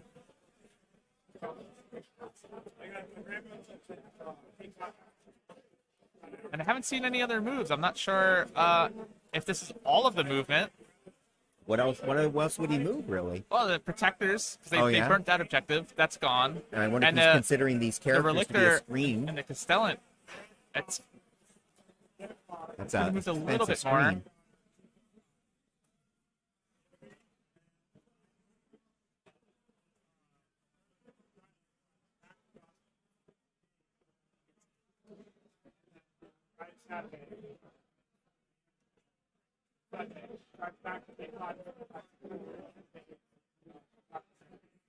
Oh, that was still the hero phase. I apologize. Ah.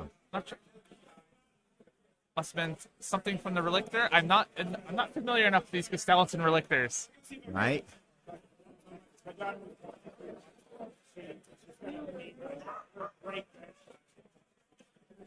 That was a 1, I think.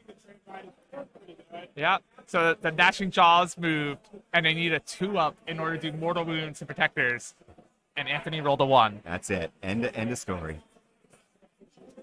He thought he had the purple sun out for a moment, so he went for the 1 die, and instead...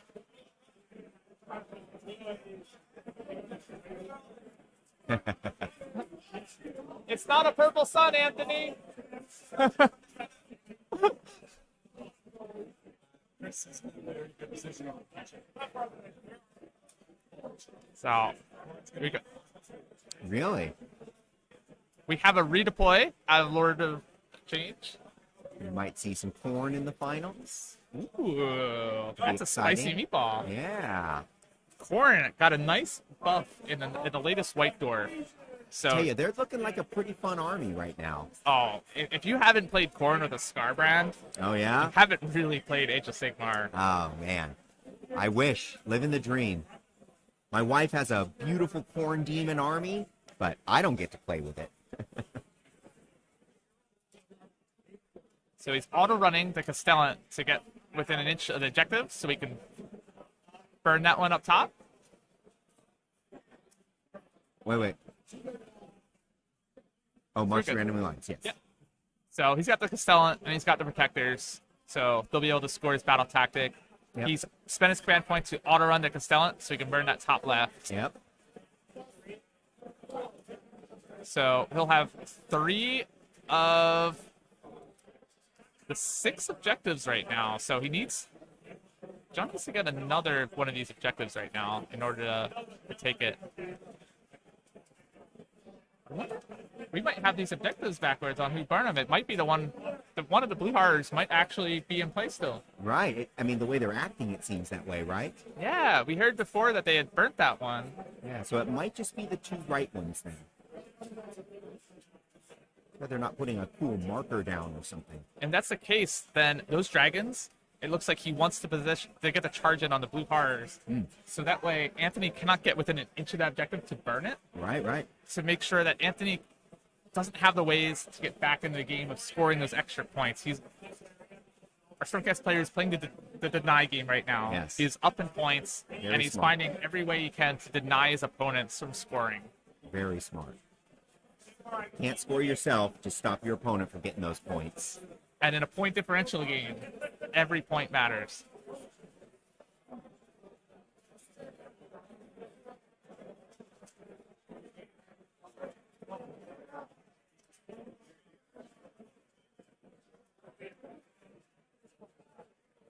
But you knew that for the first 300 games. We have 2 more blue horrors being picked up. Replaced with some brimstones, right? Yeah. Of course, in Age of Sigmar, for you 40K listeners, you don't have to pay extra for those. It's just a superior game. Every way you look at it.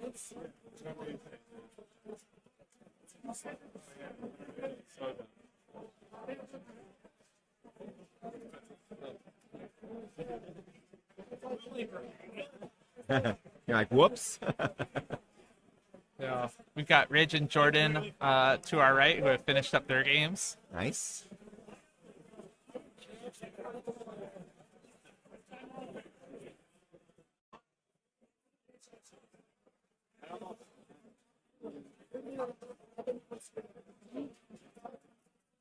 Haven't heard from our roving reporters in a minute. I'm going to go take a quick look at a couple key games and see what I can find out. 4 wounds left on Kairos Fate Weaver here. If these dragons make this charge, we got a roasted chicken.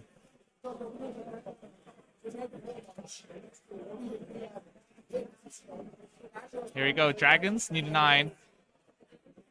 Using the War Scroll ability to reroll this charge once per battle. And they failed their charge with a 7. And here's the 9 from the Protectors. Oh, Always hate to see it. He's measuring to see with a charge and a pile in if he can get to Kairos, because he wants to finish that bird off.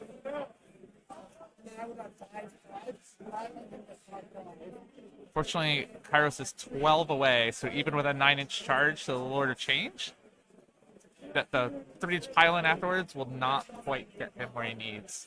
So he's looking at alternate options right now, because there's no objective there where they're on. But that Changecaster is still a nice pickup. Anytime you can kill one of Tzeentch's wizards here.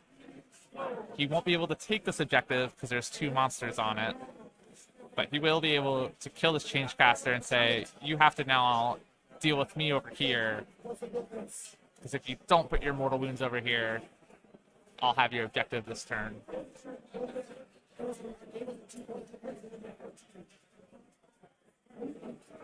So it's a big gamble moving those dragons out of combat and moving them all the way over to the bottom. So it looks like our Stormcast player will only have the 3 objectives this turn to Tzeentch's 3, but we'll still have a 5-point turn.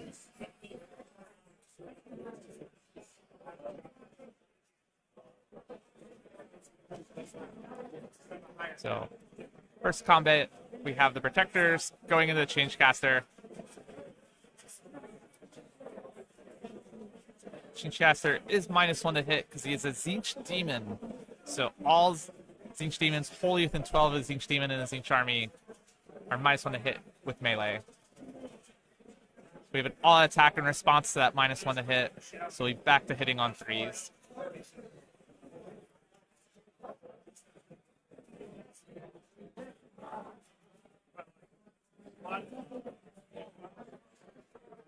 Five here at Ren 2, and we just see the Changecaster lifted. No word saves. Barely even a regular save on a Changecaster. And that is our only combat. Oh, no, we still have the Horrors into the Vindictors at the bottom.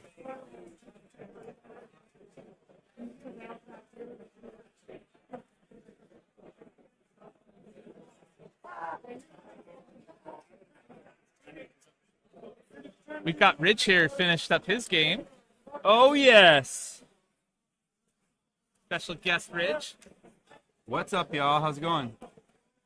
So here we are, top of 3. We're going to have a 5-point turn from John. He's going to have 3 objectives to Anthony's 3, but he will burn that top left one to pick up his 5th point. Nice. And he will have his barge through. So Anthony will be going next on bottom of 3. How's your game going? How's your time here at Nova Open, Rich? It was great up until today. Up until today. Can't be great every day, but still a good day? Yeah, it's the best. No, I just lost my last game against a good friend of mine, as everyone knows, Noah, Juwan Noah Singh. We always get paired for some reason in these big GTs, so I've had his number the last 2 games, and he got some revenge today and smashed me up, so it was good, yeah. The full Florida man experience. And you had Marcella this morning here. And Marcella, yeah, so that was my game this morning, and again, she beat me this morning, so it was good. She blew up my pyramid, I rolled the 1 for the slam, and that felt great. Oh, always hate to see it. Yep. Anthony, not too long ago, had a massive gnashing jaw movement onto those Protectors and rolled the 1s to do 0 mortal wounds. Yep, I've done that a couple times. I'm also running the jaws. It's just a ridiculously good spell, but as everything, you roll the 1 for a sun, for leaving a garrison, blah blah. It's it can happen, but yeah, this is an interesting matchup. It looks like Anthony probably has a lot of mortals, and Stormcast is just I don't know. I can't wait to watch this game back, because this I haven't met the guy that Anthony's playing, but he seems to be doing well this event, so it's pretty sweet. He's pretty a young local kid around here. Yeah, him and his father. Very, very great player. Yeah, seems like it. Yeah, he's been doing really well. So Anthony thought beforehand that he might be favored in a matchup against Stormcast because of all the mortal wound outputs. Yep. And I said, don't underestimate my no, friend. Definitely not. Still 2 dragons on the table, it looks like, and 3 dragons, actually. There's 1 on 4 wounds left. He translocated them out of the Kron Spine because he failed to get the Kron Spine now. It's on level 1. And he failed to do enough damage to get it down to remove it, which is massive. Exactly what Anthony needed. Yep. So Anthony will be starting his turn with level 1 Kronspine, a Kairos on 4 wounds left, Okay. Yep. and just those top objectives that the Kronspine's touching, as well as the bottom of one of the bottom objectives Yep. of his opponent. So, Kronspine has piled into these protectors. So can the 2-up save of the protectors protect? Yeah, I think they probably can. A little bit of dice, So- but yeah, we'll see. Here you go, 4-ups. 6-up boards here, because there's still objective there. You see.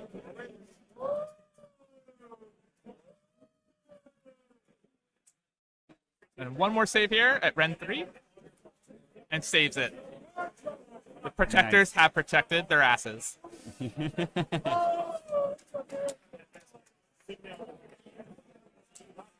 So, here we go.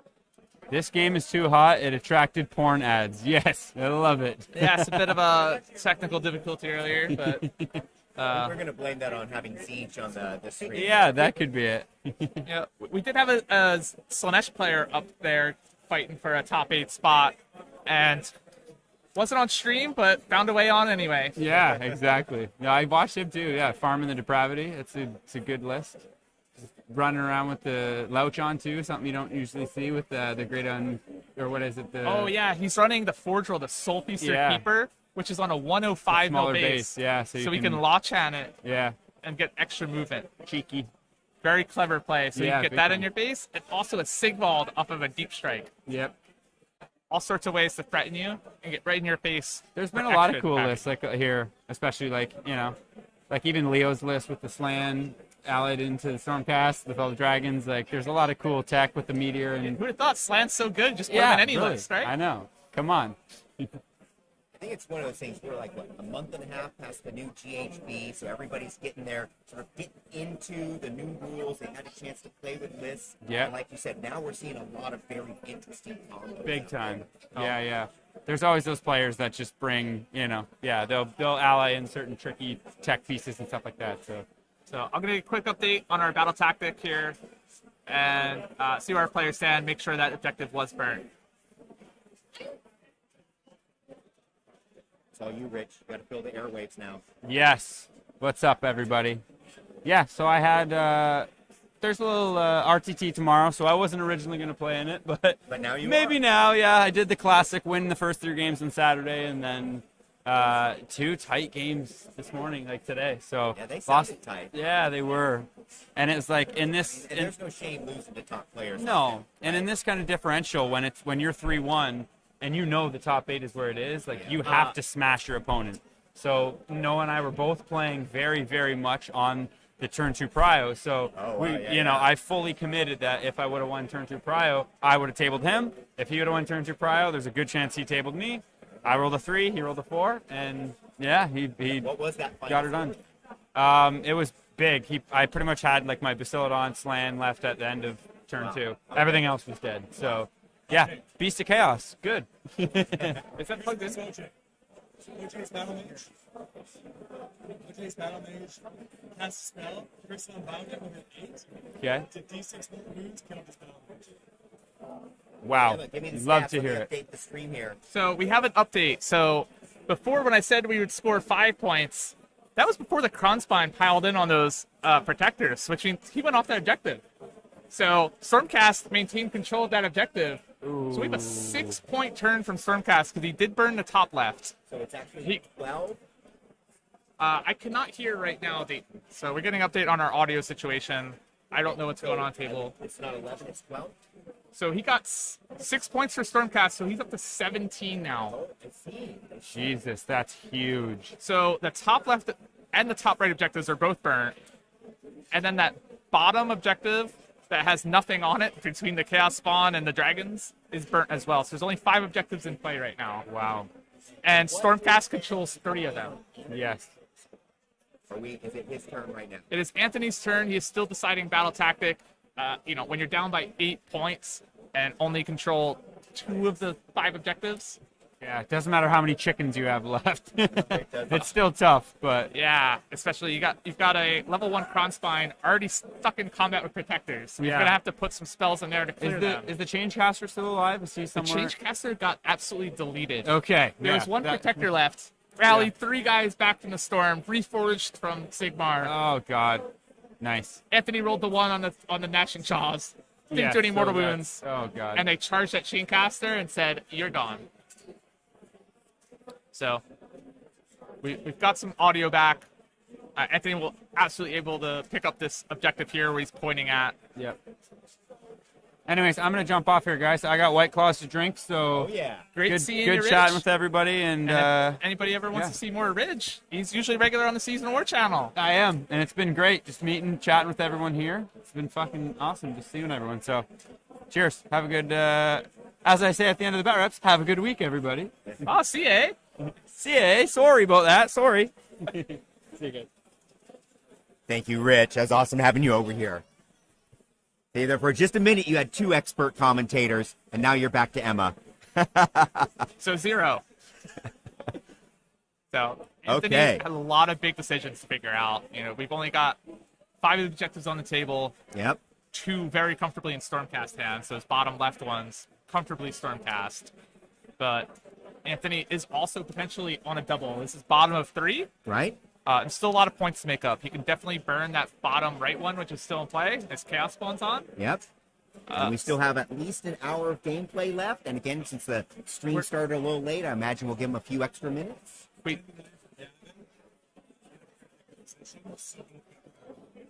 so, Gavin, Texas Zone, Harambe Hero, winning 10-9 right now, but his Sylvaneth opponent has taken priority.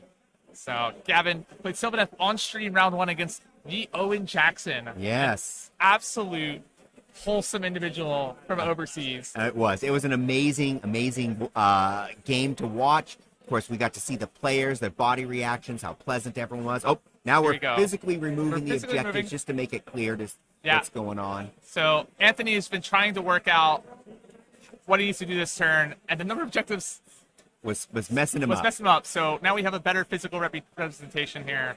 So Anthony has models on the 2 right objectives. Those are his. The other 3 are currently controlled by Stormcast. Yes. Now, Anthony will definitely be able to pick up 4 points here because all he has to do is just move a little bit to the left. He'll have control of the top 2. Yep. And he's already got the bottom right, and he'll be able to burn that for an extra point. So this is bottom of 3. We're going to update our overlay. So Anthony definitely will have a 4-point turn at minimum, and he's looking for his battle tactic. So he's looking to try to pull himself back up to a 15 to 17 if he can.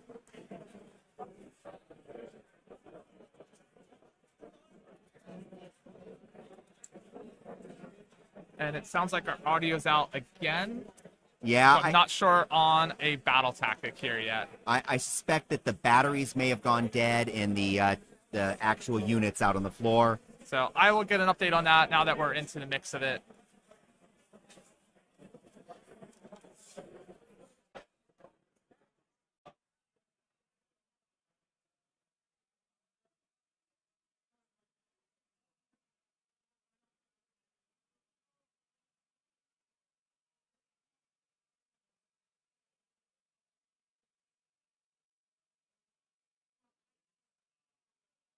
Everybody, I hope you've been enjoying the stream so far.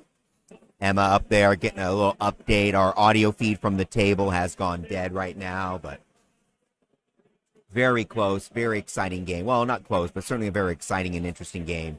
Really glad this is the one we were able to put up on the table. I tell you what, there are a lot of good games happening out there. I'm looking across the field. I would say half the room is still playing. A lot of people talking things out. Not really sure what's going on, but I see a lot of smiles still. People having a good time. And Emma, what's going on up there? So our battle tactic chosen is gaining momentum. Okay. And Anthony has cast Gift of Change and killed a Protector. And then looked at the table and realized he didn't bring enough Chaos Spawns with him.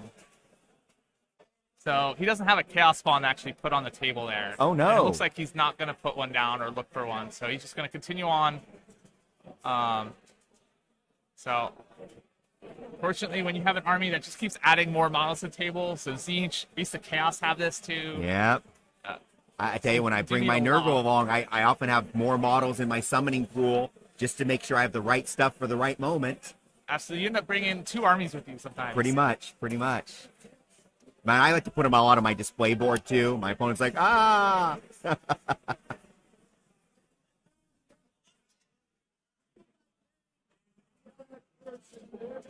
Although it is a Chaos Spawn. The audio is just... Yeah. Germany, NCAA 1. Oh. Wow, Oh. Jeremy. Okay, yeah, because when he Bessier. played against Noah, there was a pretty close score between them, so we didn't think that Jeremy was going to have enough points to move upward. But now with this 19-1 win, he might have enough total to move into the end, showing that Le Bogeyman is always a threat. And he's got a very interesting Daughters of Cain list. No Marathi. No. Like, none of the typicals. Jeremy is just doing his own thing. He just took a random number generator and said, I'm just going to write my list with this out of the book. Yeah. And No, when you go down into the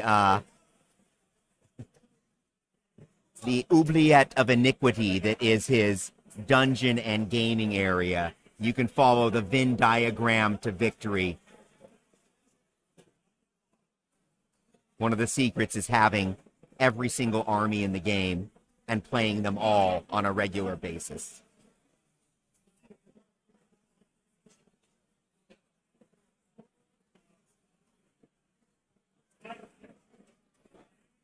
so we don't have our player audio anymore. It looks like some of the batteries died. Not 100% sure what the players are saying at this time, but we're just going to roll with it. And gonna Anthony roll. has elected to move the Gnashing Jaws. I was thinking he might end up just using Kairos to eat that. Yeah, To get dispel off it. the table so that we'd have it next turn because it's just so out of position. Yep. The only thing down there is some Vindictors. And it's going to take a minute to get there. Oh, wait, what? He's bringing it back, Okay. That's interesting. but it's still so far from doing anything. Yeah, not even sure what he has it doing back there. Providing a threat range, maybe. Yeah, it might have just been better to hold on to it, recast it. With Kairos being so wounded, his get the change is no longer doing a flat 6 mortal wounds. Yep. So, he could have potentially thrown out Gnashing Jaws instead, or it's going to need all the damage. But against Stormcast Guard, 4 up, they just say, I don't care. No, I don't care. So the Kronspine is also wild, by the way. It is wild right now. Yes, it was bound to the Change Caster. Oh, of course. So it can run and still charge right now, and it's +1 to hit rolls. Interesting.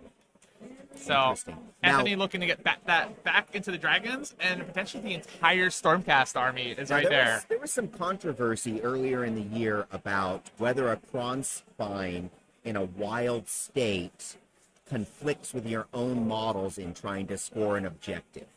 Did they ever resolve that, or how are they ruling that for this event? I don't know, but I'm telling you, on our Team America Discord, there's one place I dare not venture, and that is the rules channel. Fair enough. Fair enough. But that's why we have some great TOs here. So if that question does come up, that is a very obscure rule. So I don't know how that interacts when he's wild, if he'll control objectives or not. Yeah, he treats, and it becomes down one of these things where, you're looking for condition is, condition isn't, right? But And he treats everything else as An an enemy. enemy, but he's still part of your army at the end of the day. at the same time, to contest an objective, you have to have more friendly than enemy models. Yeah. Slightly gray area. It's clear as mud in my eyes. Yeah, me too. I made a ruling on it my last event, and half the people loved it, half didn't. Half had prawn spines, half didn't. Well, the Lords of Change are repositioning themselves back onto their own objectives to hold them. Not quite sure he wants to completely do this. He still needs to position himself in a way that they can still sling some spells out and get some more damage output out there, because if he gets his Crown Spine in for the Dragons, it's going to lock up most of the army. The Translocate will still be there unless he kills the Relictor. But Anthony's still going to be down on points after this. Even if he scores his max 6, he's still going to be down by 2 points. So Anthony's going to need to make sure he's positioned for the next turn because we're already on bottom of 3. And he's got 2 more turns to make up a 2-point deficit here. Well, I think it's going to come down to John to maintain his maximum score profile. Absolutely. If John keeps keeping those high scores, then Anthony's on his back foot. John gets a poor round, a poor score, then Anthony's back in the game.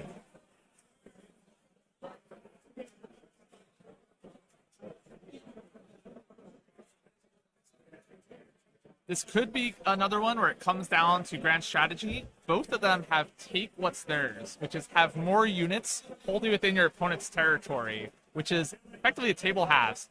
So if we cut a line left to right across that center table, there's your territories.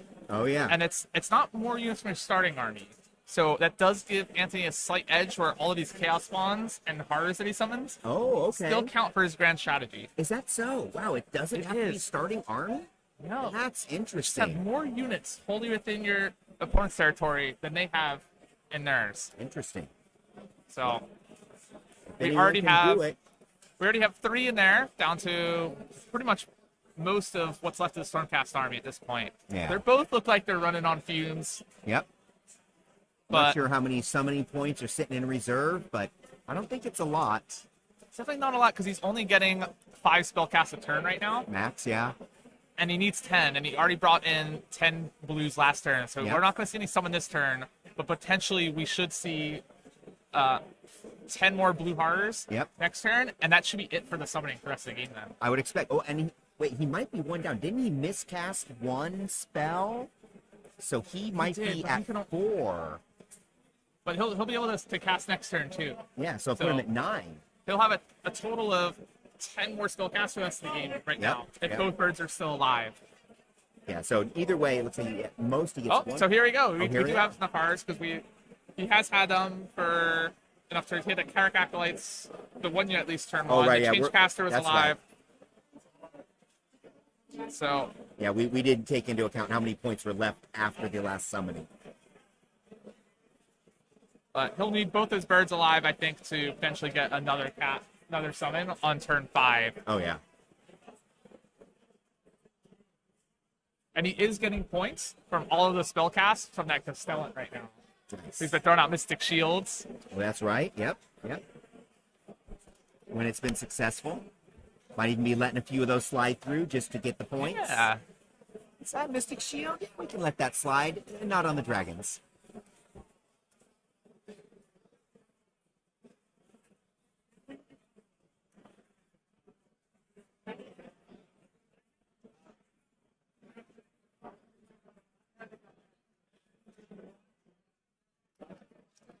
Yeah, there's at least 4 different places in the rules, Sylvan, that you have to look to see those different interactions.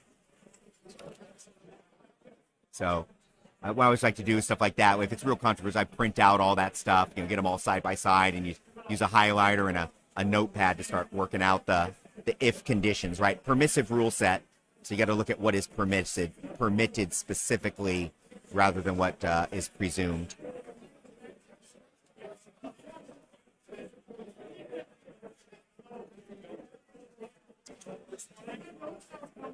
Oh, we got those blues nicely positioned, kind of screening things. Gavin just won his game.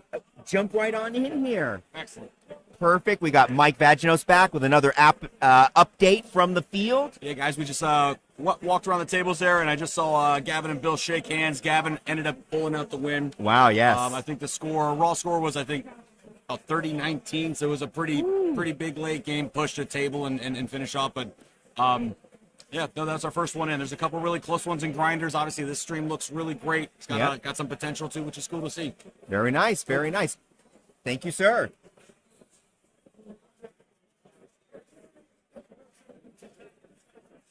Yeah, we are all getting excited around here to see who ends up making the cut for the final 8.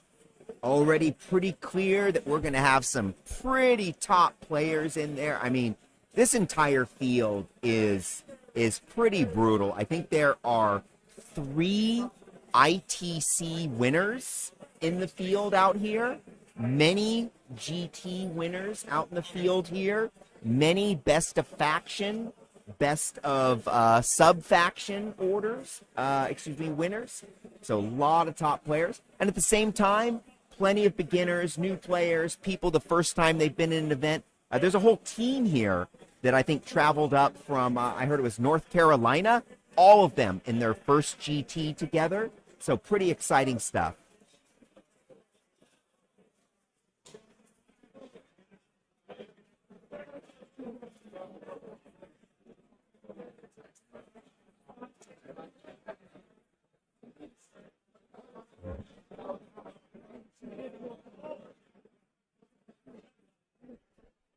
If I had to guess, we might be in the shooting phase. Oh, that's a charge. I just heard the word. Prawn Spine is into one of the little Gribbly characters. Oh, was that an endless spell? That was an endless spell, yes. He ate his own endless spell to level up his Prawn Spine. Is that... No? You can't do that? He can eat the endless spells if it's cast by an enemy wizard. Okay, let's take a quick look at that. But he's wild. So yeah, he's thrown out the spell portal, so he can charge the spell portal. That's right, and an enemy treats as an enemy.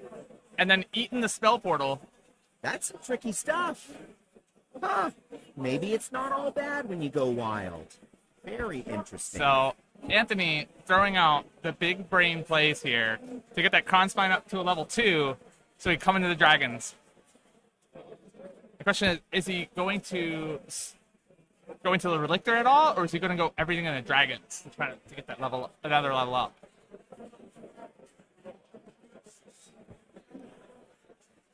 So it looks like some damage has gone into the Relictor, trying to get the Relictor because that Relictor is going to teleport the dragons out. So we need to get that Relictor up.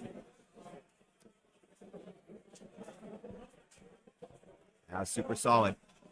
And there it is. The Relictor is picked up. That is the one thing he needs because he's now level 2, so he's not going to auto die to the dragons.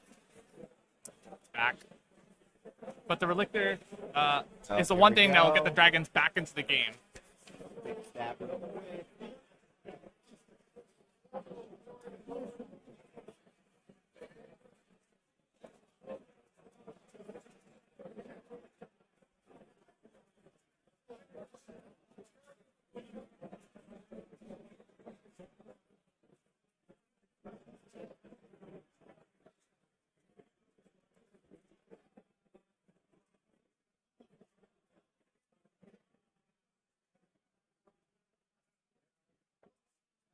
Anthony's sitting low self, so that way he's in a nice, comfortable position, no matter who wins priority here. And Stormcast is not going to have much left in the tank in order to threaten any of the Tzeentch objectives. So everything's basically tied up here with the Con Spine. He's just going to have the Castellan out there. Can't really deal with the Lord of Change on his own, but maybe he'll Finest Hour and just go for it.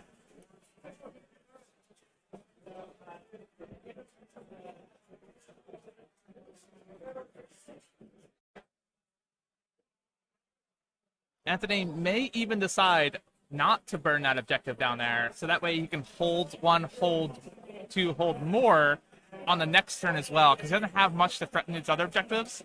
And our Stormcast player doesn't have anything that can really threaten that bottom right one. Nope. So he might even elect not to burn that objective this turn. Interesting. And just take a 5-point turn instead of a 6 to set himself up to get more points in the future. Because our Stormcast player is looking like they might be held to a hold 1, hold 2. That's for right. their next turn or even the next turns. That's what we were saying is John has to maintain that high score. Of course, Anthony, super veteran player, will presume that he's been playing towards this point for the whole game. Knows his business, knows his army. And as we were saying from the beginning, Tzeentch is one of those armies that needs to build power a little bit. Also, we apologize for the spam that's been coming through. Kind of unusual, but there it is.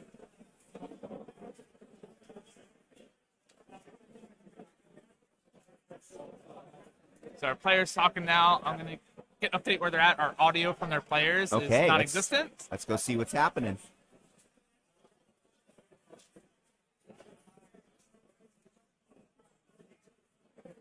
For the record, don't click the spam links if you still see them in the chat. I did try to hide them. If you see them, don't click them.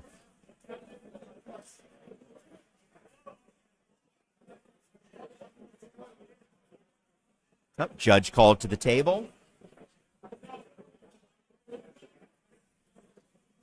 Drama on the court. That's right. Gavin did steamroll 27-19. That's what we hear. That's what we hear. So he's going to advance. Looks like Marcella is having a hard time getting back in the Skaven came back. Oh, He really? came crawling. Now, those sneaky Skaven, man, always got something crazy going on. Scooter is finishing the round. He looks like he's potentially into it. Nice. And it looks like Caleb's going to win as well. You're welcome. It's the least I can do. Oh, man, those Slanesh bots are going hard. Probably sent over by some jealous 40K I know. players. Like, who do they think they're targeting with this audience? Yeah. We're not interested in that. Yes. That is not what we're here for. We're here for dice rolling. We already have our preferred sites on Quick Link anyways. Allegedly. Allegedly.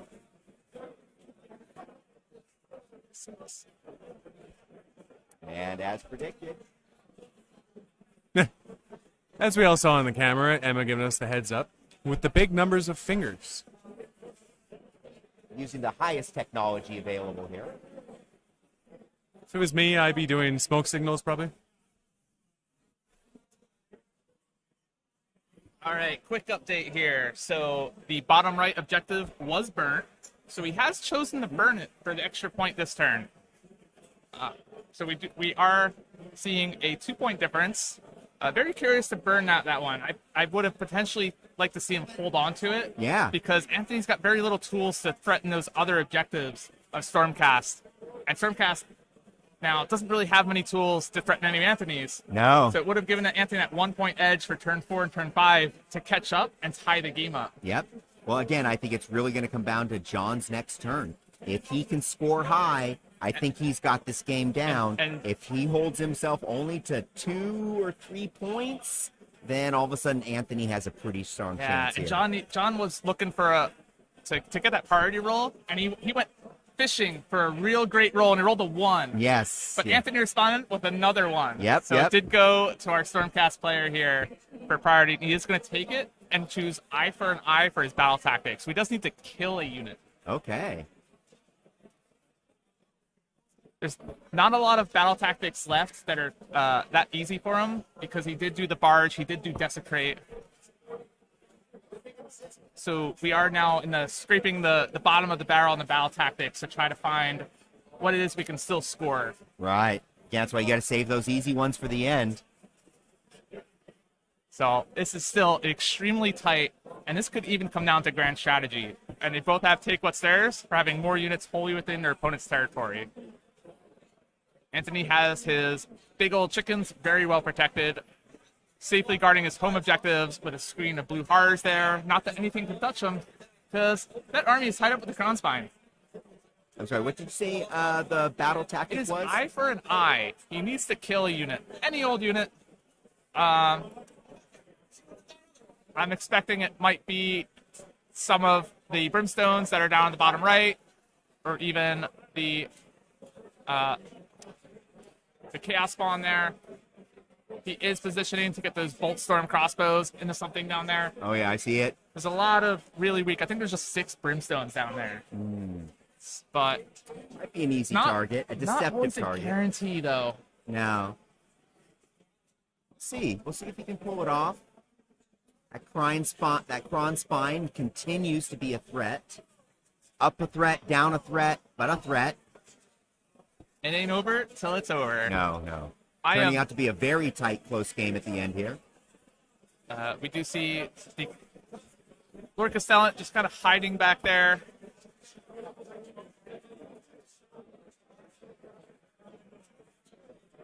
I'm not sure. I think he might have wanted to run him a little bit further to get him outside of 18 of the spells. Because Right. even though it is a Wildwood there, we do have a big old flying monster that can see through that. Yep. See through it. Do whatever he wants.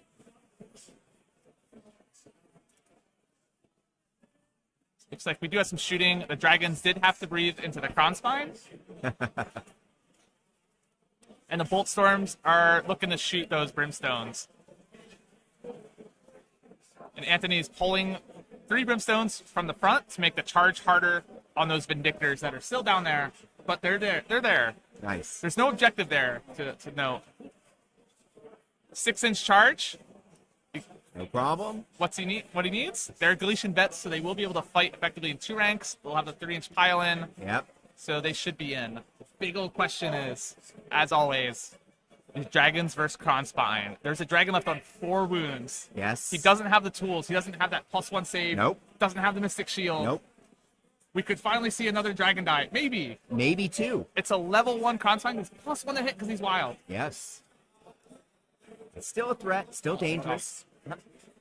What's our updates? Oh, We got some updates Jump from right one of on our in judges, there. Mike Jump right in. Baginos, Team America veteran, extraordinary guy all around. Hey, thank you. You guys are too kind. So we've got our tables 2 and 3 basically wrapping up the final score, so I can't give official numbers, but it's basically been like handshake on at this point. We've got Caleb winning his game, and then Scooter also winning his game. We're tallying up the final score, so we've got 2 more locked in for top 8 here, so it's total of Gavin, Caleb, and Scooter are currently our first 3 in the top 8. And Caleb's opponent looks like John Brock II, who is the father of our Stormcast opponent here, a family affair here. Oh, it's been great, and I've been loving checking on the scores here, you guys here, because again, he was also the son was definitely in our little X1 potential bracket to come up. We also have a few other games that we're watching, nothing real official yet, but I mean, we've got looks like Fabian is looking pretty great in his matchup against Basil. Edgar is has a commanding 4-point lead on Oliver, and Oliver's running out of models. Marcella and Jacob, this has been, like, in my opinion, one of my favorite games to watch walking around. It's like been a heavyweight match. Marcella's throwing haymakers. Jacob's throwing haymakers. Jacob is currently winning by 3 points. And he has great position all around, as Skaven do. They just jump around the board. And that is Jacob Brandon, who played Anthony Tretnelli, you see on stream here at Summer Slaughter, on stream here. I think he's playing the exact same list, too, or something a very Sword Gamer. similar. Yeah. Excellent. Awesome. He's an excellent Skaven player and runs some really interesting tech. He's dived very deep in that book. 100%. Like, he's definitely being about as tricky as Skaven players can be. Awesome. And you say Edgar is currently ahead in his match? That's a Slanesh player who's currently on 3 wins and a draw in Game 5 now. 100%. Yeah, he is. And Edgar's been playing Lurid Haze Slanesh for quite some time now. I want to say almost about 2 or 3 years or so. Yes, he loves. Some players just love an army. They'll play it no matter the game state. Yeah, and 100%. Edgar's one of those guys. So really happy to see him doing well with something that he loves and has been doing for a long time. So Yes, and he's been practicing, refining it. I got to play him the other week at a Maryland GT. heck yeah. Fantastic guy, and he's been putting in the reps. And here he is, paying off. fighting to get in the top 8 spot 100%. at Nova. So that's kind of my updates right now. I'm gonna go walk around, see if how these things shake loose, and I'll be back. Thank you very much. Okay, everybody, we have a special treat, a special guest. Of course, on the stream, we have Mr. John Brock III, and here at the mic, we have Mr. John Brock II, John's father. John, welcome to the stream. Good to have you, sir. Hey, thanks for having me. So, hey, tell us a little bit about your son. He is up there, you know, we keep talking about how his age and stuff, but he's not playing like a young man. He is playing as a top professional, top gamer, kicking ass up there. Boy, is it rough having your son beat you in all the games in the home garage? Well, yeah, I'll tell you. So, from the very beginning with JB, we started playing Age of Sigmar when we lived in England. And we played in the South Coast GT, the one that the Honest Wargamer won, actually. We remember it very well. And JB was there playing against hundreds of people and lost, but he lost with grace. And I'll tell you, when he lost, he learned every single match, and he's gotten better and better. We took a break from Age of Sigmar for a little while. A little COVID break? Yeah. And so we came back in 3rd edition when it came out, and he's consistently just improved. We play each other, you know, nightly, and I used to beat him every time. And I'll tell you, it's hard for me to beat him now. Oh, I bet. And I've always said that young people like him, they don't carry the burdens of us older people, and they got fresher minds and fresher bodies and all the intelligence. If they got the time to play, time to get the practice in, definitely can be a threat. Yeah, well, I would say he's a kid that's grown up wargaming. Nice. So he drew an interest to that since I've been playing for the last 20 years of different types of war games. But he has always been interested, right there beside me. Went to tournaments with me even before he was too young to play. But he was playing in tournaments by himself when he was 8. Wow, that's amazing. I tell you what, he will be one to watch. Already is one to watch. Might be going to the final 8. Hell, might even take the whole championship tonight. We will see where this ends up. Yeah, I'm looking forward to it. I'll tell you, if there's one thing I can say, it's huge, and I'm so proud to see my son up there doing well at 17. You know, yeah. I mean, as a young kid, he's been doing really well, and I'm just super proud of him. No matter how this turns out, he's played very well. Nice, very nice. John, thank you for coming on the stream with you. Appreciate that update. Appreciate it a lot. Okay, well, we just had a little bonus here from my host of the next round of events. Dayton just took on one of the hot peppers I have here on the thing. He ate a super chili hybrid at about 50,000 Scovilles. Still a pretty hot pepper. He doesn't even have the slightest expression on his face. Maybe a little sweat on his brow. He's doing fine. Not even a big deal. Nice, nice. I tell you what, myself, I found, you're feeling tired. You're feeling a little off. Your body's a little achy. You eat a hot pepper, it's like flipping a channel on your body. Whatever your state was before, you're in a different world at the end of that. It does look like, I've been running around checking on all those top tables. It does look like Basil might be able to pull out the win. Oh, okay. So he'd be one of the Shadow Round entries, potentially. Interesting. Yeah, we've been getting some updates from Mike Vaginos. It looks like a lot of the top 8 is already shaped up from the winner's side. We're still waiting to see where all the rubber band players are going to come from. Yeah. One might be this game right here. Emma's getting really involved in this game. Yeah. She's into it. It's nice. She been downing into the peppers? Huh? That's not her thing? No. I could not convince Emma to try even the mildest pepper I have on the table here. I tell you what, you ate one of the chili hybrids. I myself usually start off with an Apache Red when I'm going to go chili eating. It's a nice 80,000 Scoville. Delicious. Yeah, unfortunately, I ate that whole pepper, but I only donated it to one side of my mouth. Yep. A little bit of a rookie mistake. You really want to kind of get it out. You want to even that out sometimes. Yeah. But it's fine. Quick Oh, shot. that's tasty.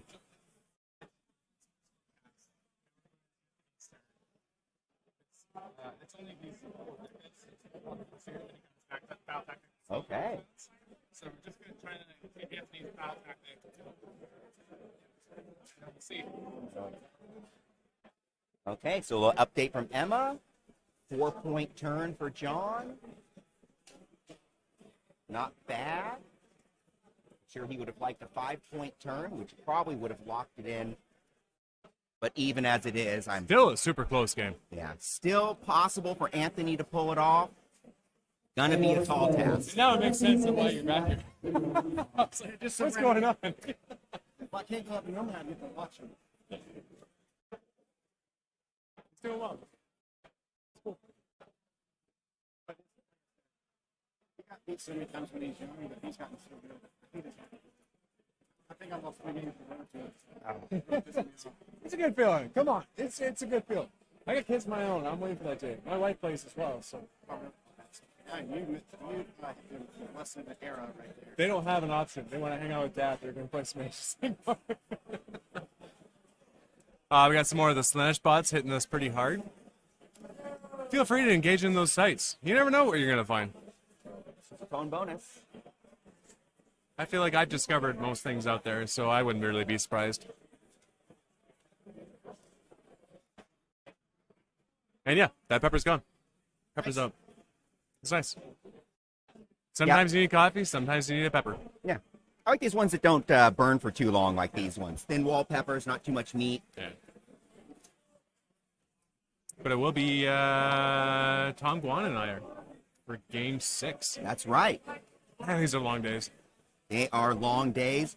nice early start. We're actually finishing at 7:30, which is actually a little early for overall kind of GT perspective. But that means we're starting a little earlier than normal as well. All right, we'll let Emma go ahead and take back the mic because So, she's been doing a great as soon- job. As soon as this game is over, we're going to have another break. We'll be back again at 4:30. And again, that will be Dayton Obrey and Tom Guan announcing the first round of the final 8 cut and finals. Now, Emma, Dayton and I both enjoyed a nice hot pepper while we're over here. Can I entice you to try one of these as well? I don't think I could. I still have part of a game left to commentate, and I do not do spice well, unfortunately. Fair enough. We're not gonna risk losing our expert commentator here.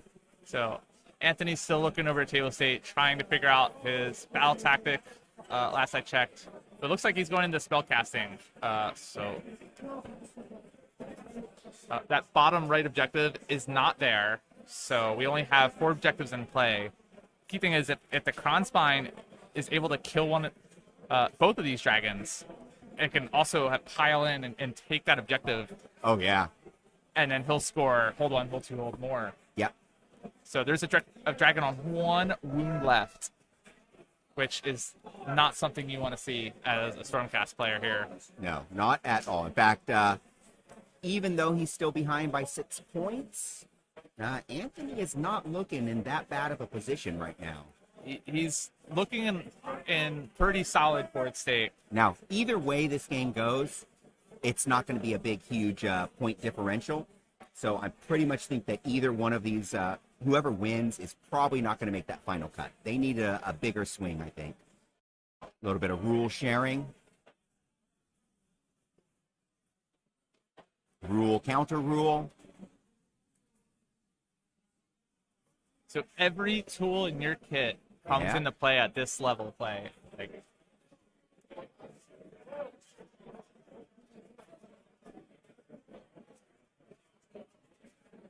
So got some very detailed discussion coming in there. Little rules checking on both sides. Looks like they came to an agreement easily. That's always the best, when you and your opponent just agree on what you want to do. Absolutely. Always play by intent. Talk it out. I am moving here. Yep. My intent is to be 3 inches, so we don't have to measure. Yep. Still make it 3 inches as best you Make can, but the measurements right. But again, in case of bumps and things, yes, they're up on a 100%. stage right now. It's a little shaky. Things could happen.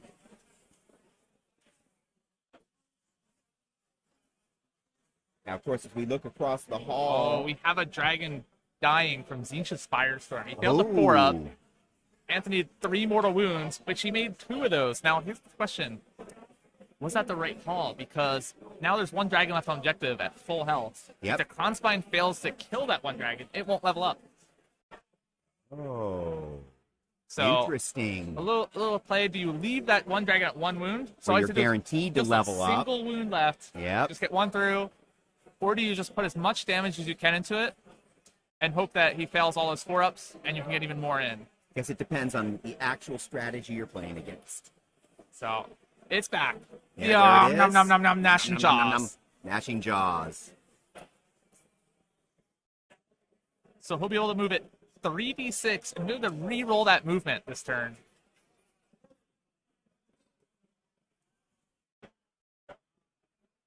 And what we saw was the attempt to dispel. He had a Master of Magic to re-roll it and was not able to get it off.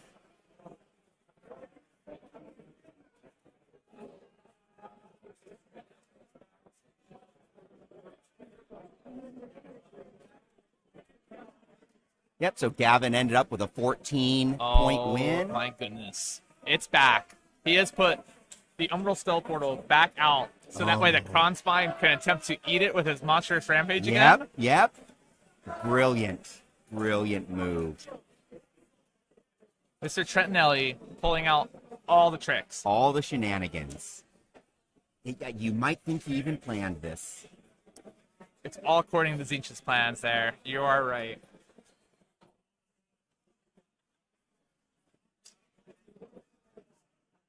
So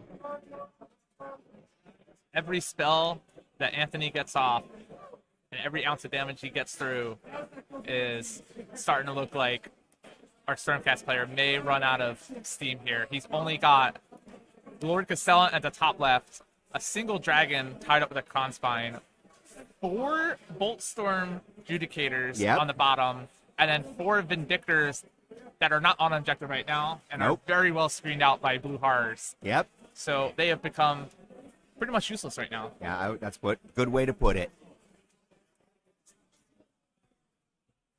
Game not exactly ending the way it looked like mid-game, but Tzeentch Yeah. trickiness, never know No. what's going to happen.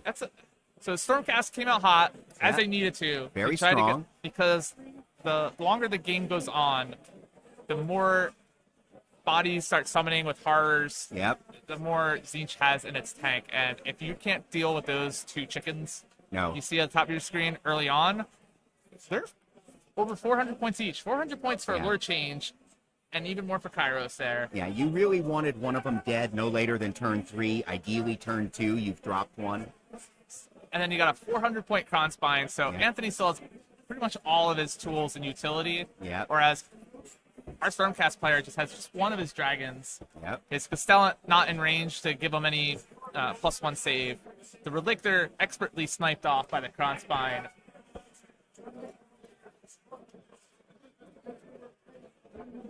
There you are, rolling the movement on the jaws. Yep. And it Is looks like enough? an 8. Right on average. And he's elected to move it back towards that Castellan. Okay. And another 1 on the jaws. I'm going to see if I can get a quick update on the battle tactic for this round. Yep, I was going to say, looks like we need to know that.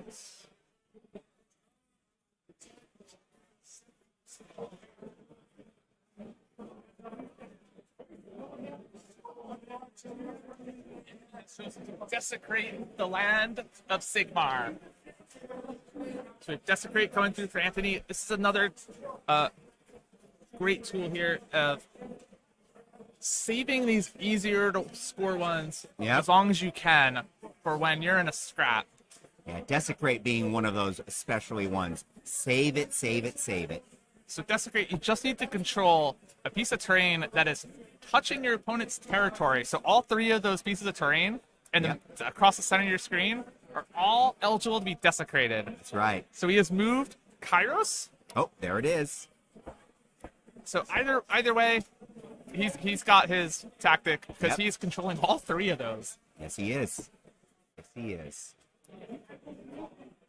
And looks like Anthony is positioning his bird so that way next turn he'll be able to run that Lord of Change over there. Yep. And even maybe potentially summon some horrors onto that bottom left objective Yep. to get hold 1, hold 2, and burn it.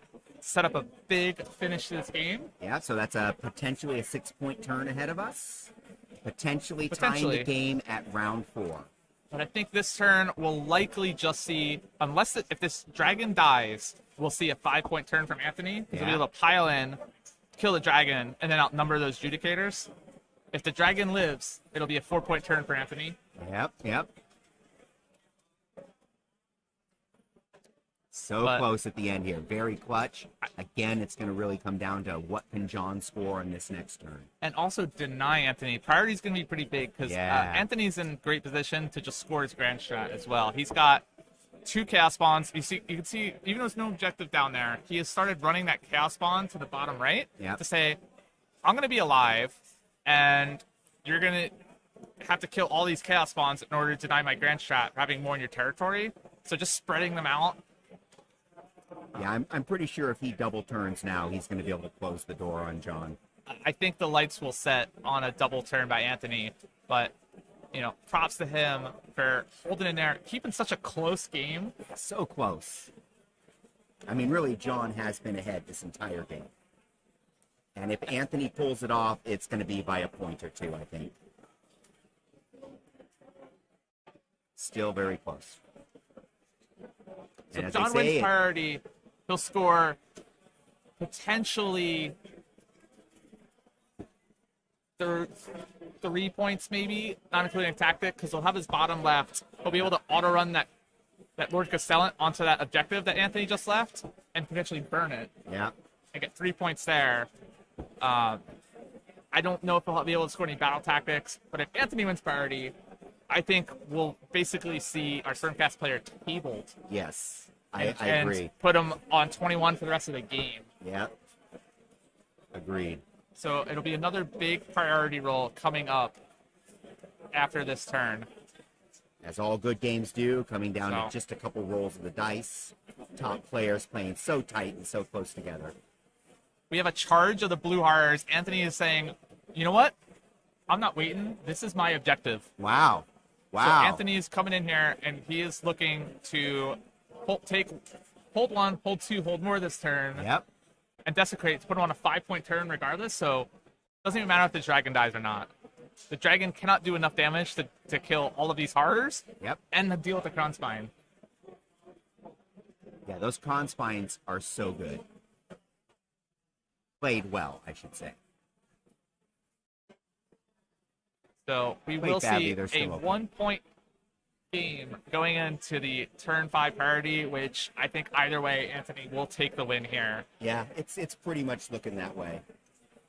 But absolutely excellent play early on by our Stormcast player, This forcing is- Anthony to pull out every single trick. He went through his bat utility belt. Yep, we saw it. I learned some new ideas watching this game. I'll have to go back and study it again. And there is Anthony piling in onto the objective. So he's got the 5 bodies from there, plus all of these blues. Outnumbered. Doesn't have to kill the dragon anymore. Nope. It's got the Already objective. outnumbers. And here's all of the attacks into the Stormdrake Guard. Can the Stormdrake Guard live? 6 at -1. Marcella Oh, we pulls have off an the update. victory. Marcella, the 5-0 with Daughters of Cain. I think that's her first 5-0 with Daughters. I think that also. Ooh. And our Skaven, it was an 11-9 on a differential. So Jacob Brandon might actually squeak in that top 8 with his Skaven. We Interesting. could see a Skaven in our top 8. Always ruining the plans of everybody else who thought they could get in there. Okay, But well, we'll have this- updates on the this- entire top 8 at the end. Yeah, and this does lock in our 4 undefeated players for the top 8, as we do have Nicholas Walters with Iron Jaws. We have Gavin Grigger with his Seraphon, Caleb Walters with Disciples of Tzeentch, and Marcella Helu with her Daughters of Cain. All undefeated, all 5-0, all guaranteed to make the top 8. And all here at Nova Open 2022. Yep. And next below them with only 4 wins is G1 Noah Singh, so Noah, and he has 73 points, which actually puts him above some of the undefeated players. So he's looking pretty strong for that top 8 as well. That is a strong 4-1 finish on a point differential. Yep. And right below him in 6th right now is Jacob Brandon, but still a lot of other games still wrapping up. So these rankings could change. They could change. We got Jeremy currently in 7th. And we have seen the Stormdrake Guard also lifted as well here. Yep. Oh, there's the dragon is gone. So I think we're going to see a handshake come very soon. We're going to have a priority roll here soon. Yeah, priority roll, talk it out. That's 5 probably points for where we Anthony. are. Hold 1, hold 2, hold more. He Yep. achieved his battle tactic. So we have a 21-20 game and a massive priority roll coming up to see if John scores any more points. Do we get any more points for JB?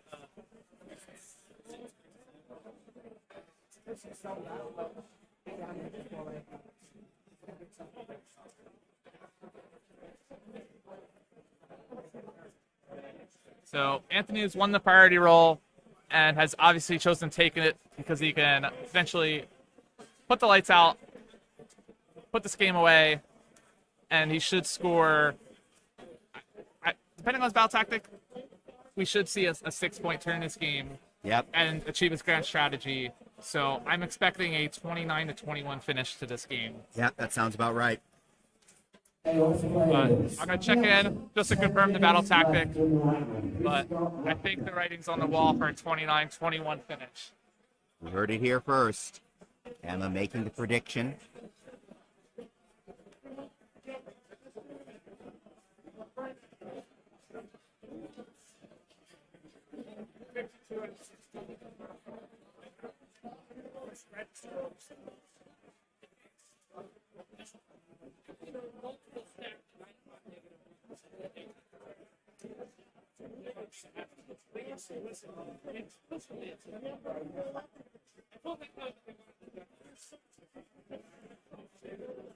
Greg, how's it going? Pretty good, pretty good. You are looking pretty solid. For Yeah, that, I made it. Yeah. Noah, have a seat. Talk to me for a minute.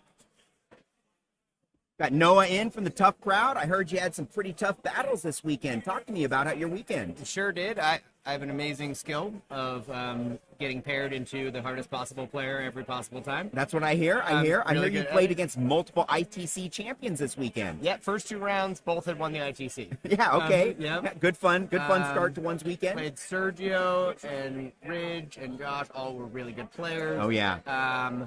Ridge and I have paired round 4 or 5 at the last 3 GTs we've gone to together. Okay. Got that natural rivalry going on? Yeah, I don't know if it's natural rivalry. It's more like a both grown. Ah, I see. Again, all right. Okay. Because we're very tight and just don't want to take wins from each other. But Sure. you still play as hard as you possibly can. And Absolutely. we had a really close game. I think one of the interesting things about the differential system is we both played it for a big win. Right. And so it's interesting in the later rounds here where you're trying to sneak up into that top 8. Trying to deny those opponent points. Yeah, all you're that. basically like, I need to win this big, so I'm Yeah. going in early. It's a very different game than your early games here where you're much more conservative. Right. Which actually is interesting. I hadn't really thought it Yeah, that's through right. that Because much. as you said, with the point differential, oh gosh, okay, I can get there if I score Yeah, I gotta big. score big, and both of us are in that position. So Yeah. Oh man, let's we're make for both a on great the intense edge, game. And so we played an intense game. It came much more down to turn cryo than a game where we both played conservatively. It would have been much longer, and then we probably sure. would have been close on points, and neither of us make it. Right. Right. It's an interesting thing. Really enjoyed that. That sounds great, man. I love those kind of games. And I don't know how you are, but to be honest, when I'm playing against my good friends, they're the ones I feel the most comfortable going hard against. So, it's like, boom. Yeah. No. You know each other, so you And can Rich just and I get right in we know each there. other's list really well. Yeah. And like, it's incredibly friendly. But it's this kind of Warhammer similar to Worlds or whatever, where it's always intention, check with your opponent, but course. also Nice. forget something, we just move on. We don't know take backs. It's Yeah, very yeah. clean type Nice. of Warhammer, which is super nice. I really that was an amazing, wonderful game. It's funny. A lot of us, we allow mulligans and all that for opponents, but I actually kind of like to not for my opponents. I let them, do whatever. But Sure. for me, I like to live in this no take back zone because it disciplines you to remember those things next time. Absolutely. I also have started using the same color dice that I roll all the time. Yeah. And so writing things down. Oh, good call. which Yeah. is, not my usual method, more of a rage-filled, just kind of distraction thing. Sure. But yeah, I've been really enjoying Beasts of Chaos. It's been a really fun tournament. Yeah, It's good been looking great. army too. All that stuff. Yeah, it's interesting with the Invitational, and then this. Just finished my 8th game of Warhammer this weekend. Wow. and How's the fatigue level going? And Super are you high. ready for Super high. Super high. Yeah, Ready for yeah. 3 more? Yeah, no, Okay. not at all. But Now we're they just say doing- that eating some hot peppers is a good way to refresh your energy. Absolutely. No, not for you, huh? No. We're in a delicate ecosystem. I'm sitting next to a man who will take on the fiercest opponents on the AOS table, and I just saw him shudder when I put a little chili pepper in front of him. So The food situation has been, I wouldn't say, what I've been eating has been very grabbed and then consumed while walking. fair. So I think we're going to be like a week of salads. Oh man, I know that one. I know that one well. How's this game going? It's been pretty close. John has been well ahead for most of the game, but right here in round 5, Anthony is double turning, and he brought, he was way behind, but in these late rounds, he's brought the score up, and he's also been denying John's score for the last turn. So you look at it's 20-21, but it has been a more one-sided score game. But then if you look at the tabletop, there's not a lot of Stormcast left. No. In fact, I think we're down to 2, maybe Yeah. 3 Stormcast models on the table at this point. It looks so, like they're about to get all picked up. Yeah. Those birds are incredibly swingy, but he's already secured all the points. Yeah. So- Yeah. The birds are not necessarily the best in combat, Is but there against is a there single teleport small banner? character. Is there a teleport banner still out? What's that? Is there a teleport banner still out? I don't think so. I thought actually it was this guy Oh, maybe. yeah, that's into the incarnate. That thing's gone. Yeah. Yeah, this is a fun matchup. This has been good, real good. Nice to see John up there. We had John's dad on a minute ago. Oh, really? Yeah, it was fun. It was fun. So. Commentating. Yeah, exactly. That's awesome. That's the best way to go. Yeah. I asked him what it's like to get beaten by your son all the time. That's great. I love seeing young players. Awesome. Well, thank you, Noah, for joining us on the screen. Yeah. Good having you.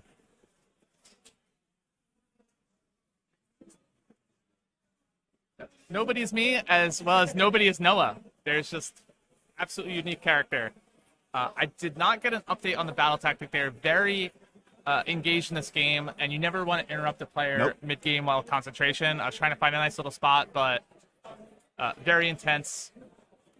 Yeah. But I did see some interesting plays. And technically, we do only have about 7 minutes left in this round. But again, because of the late start on the stream, we are going to let them go to completion. I don't really think, with There's even not gonna 5 be- minutes left, that might be enough. I think Stormcast, Anthony's decided to try to table his opponent here, which is a very interesting play because he didn't necessarily need to. Those Vindictors were going to do nothing down there. Yep. And Might you call what that he a has done- vindictive move? Vindictive. So Anthony will score. He's set up to score his full 6 points this turn. The problem is, though, he got a little greedy in trying to table his opponent, and that bottom left objective is still JB's. So JB is it? Well, then, because there hasn't been a Tzeentch has yet to touch it. So we'll still see at 1 point, which in differentials, every point matters, even Every on a point loss. matters, that's right. So that could come back and be a point in the standing.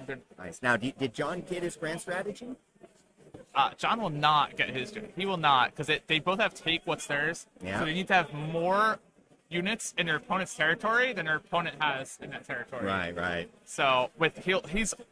I don't There's think he's no gonna way. have anything left on the table after this. Anthony is full committed and gone. You're not going to have a next turn, but in wants to end doing it now. so, he's given up a point. Whereas he could have just left the horrors engaged with that bolt storm, just put the Kron spine on that left objective, and then just kept the big old chicken back on that one objective, and said, "I don't have to table you because you can't outnumber me. You don't have the damage output, and you don't have enough damage to do anything anyways." Yep. So instead of going for the 29-21 finish, it looks like we're going to see a 29-22 finish. Okay, there Courtesy it is. of Mr. Trentinelli, always a nice guy, just giving out points. That's right. Doesn't want that feel bad experience. Probably realizes that there's not enough score differential to create a big point differential. These guys are probably playing their last game of the weekend.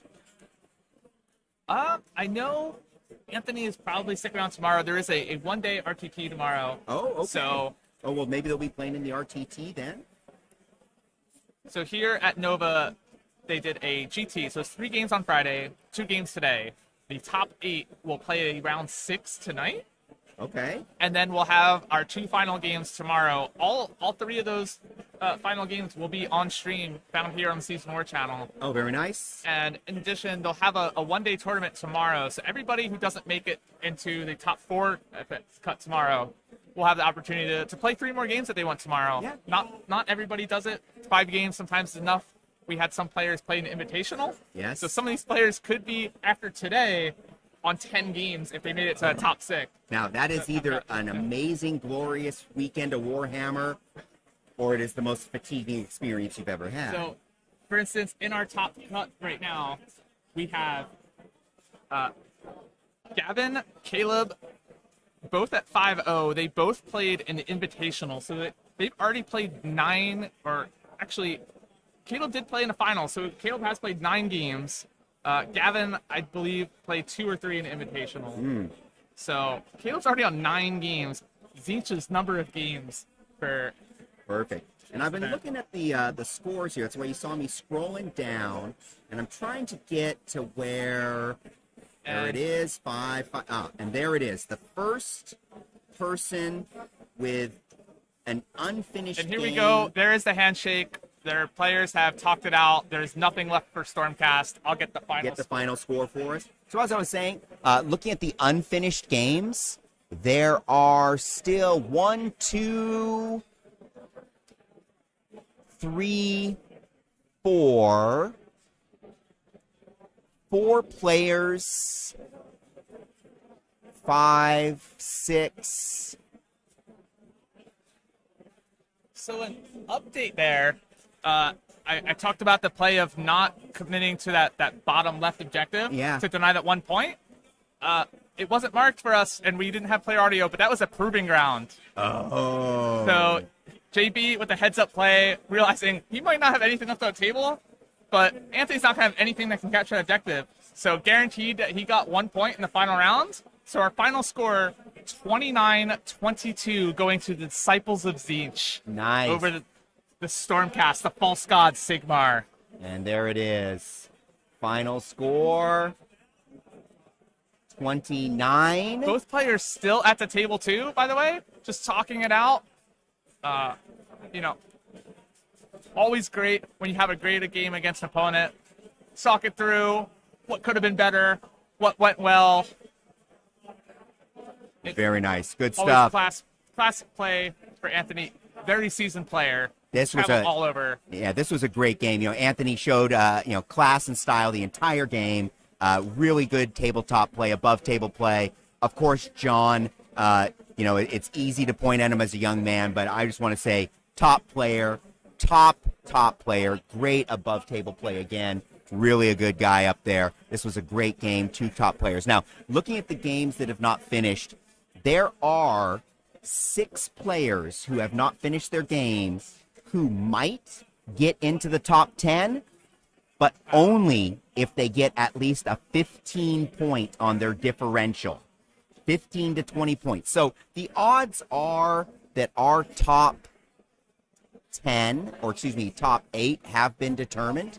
So right now the top 8 are Nicholas Waters, Gavin Grigger, Caleb Waters, and Marcella Hello. That's the Walter brothers, in fact. Oh, they Another are. family affair. Even Both better. Walter brothers Oh, I would love pulling to out see them 5 battle O's. it out. They are guaranteed to get into the finals. And then we have Noah, Jacob Brandon, Jeremy Vessier, and Bill Hennessy, all of whom are probably going to make it to the top 8, again, unless one of 3 games on the floor actually gets over a 15-point differential.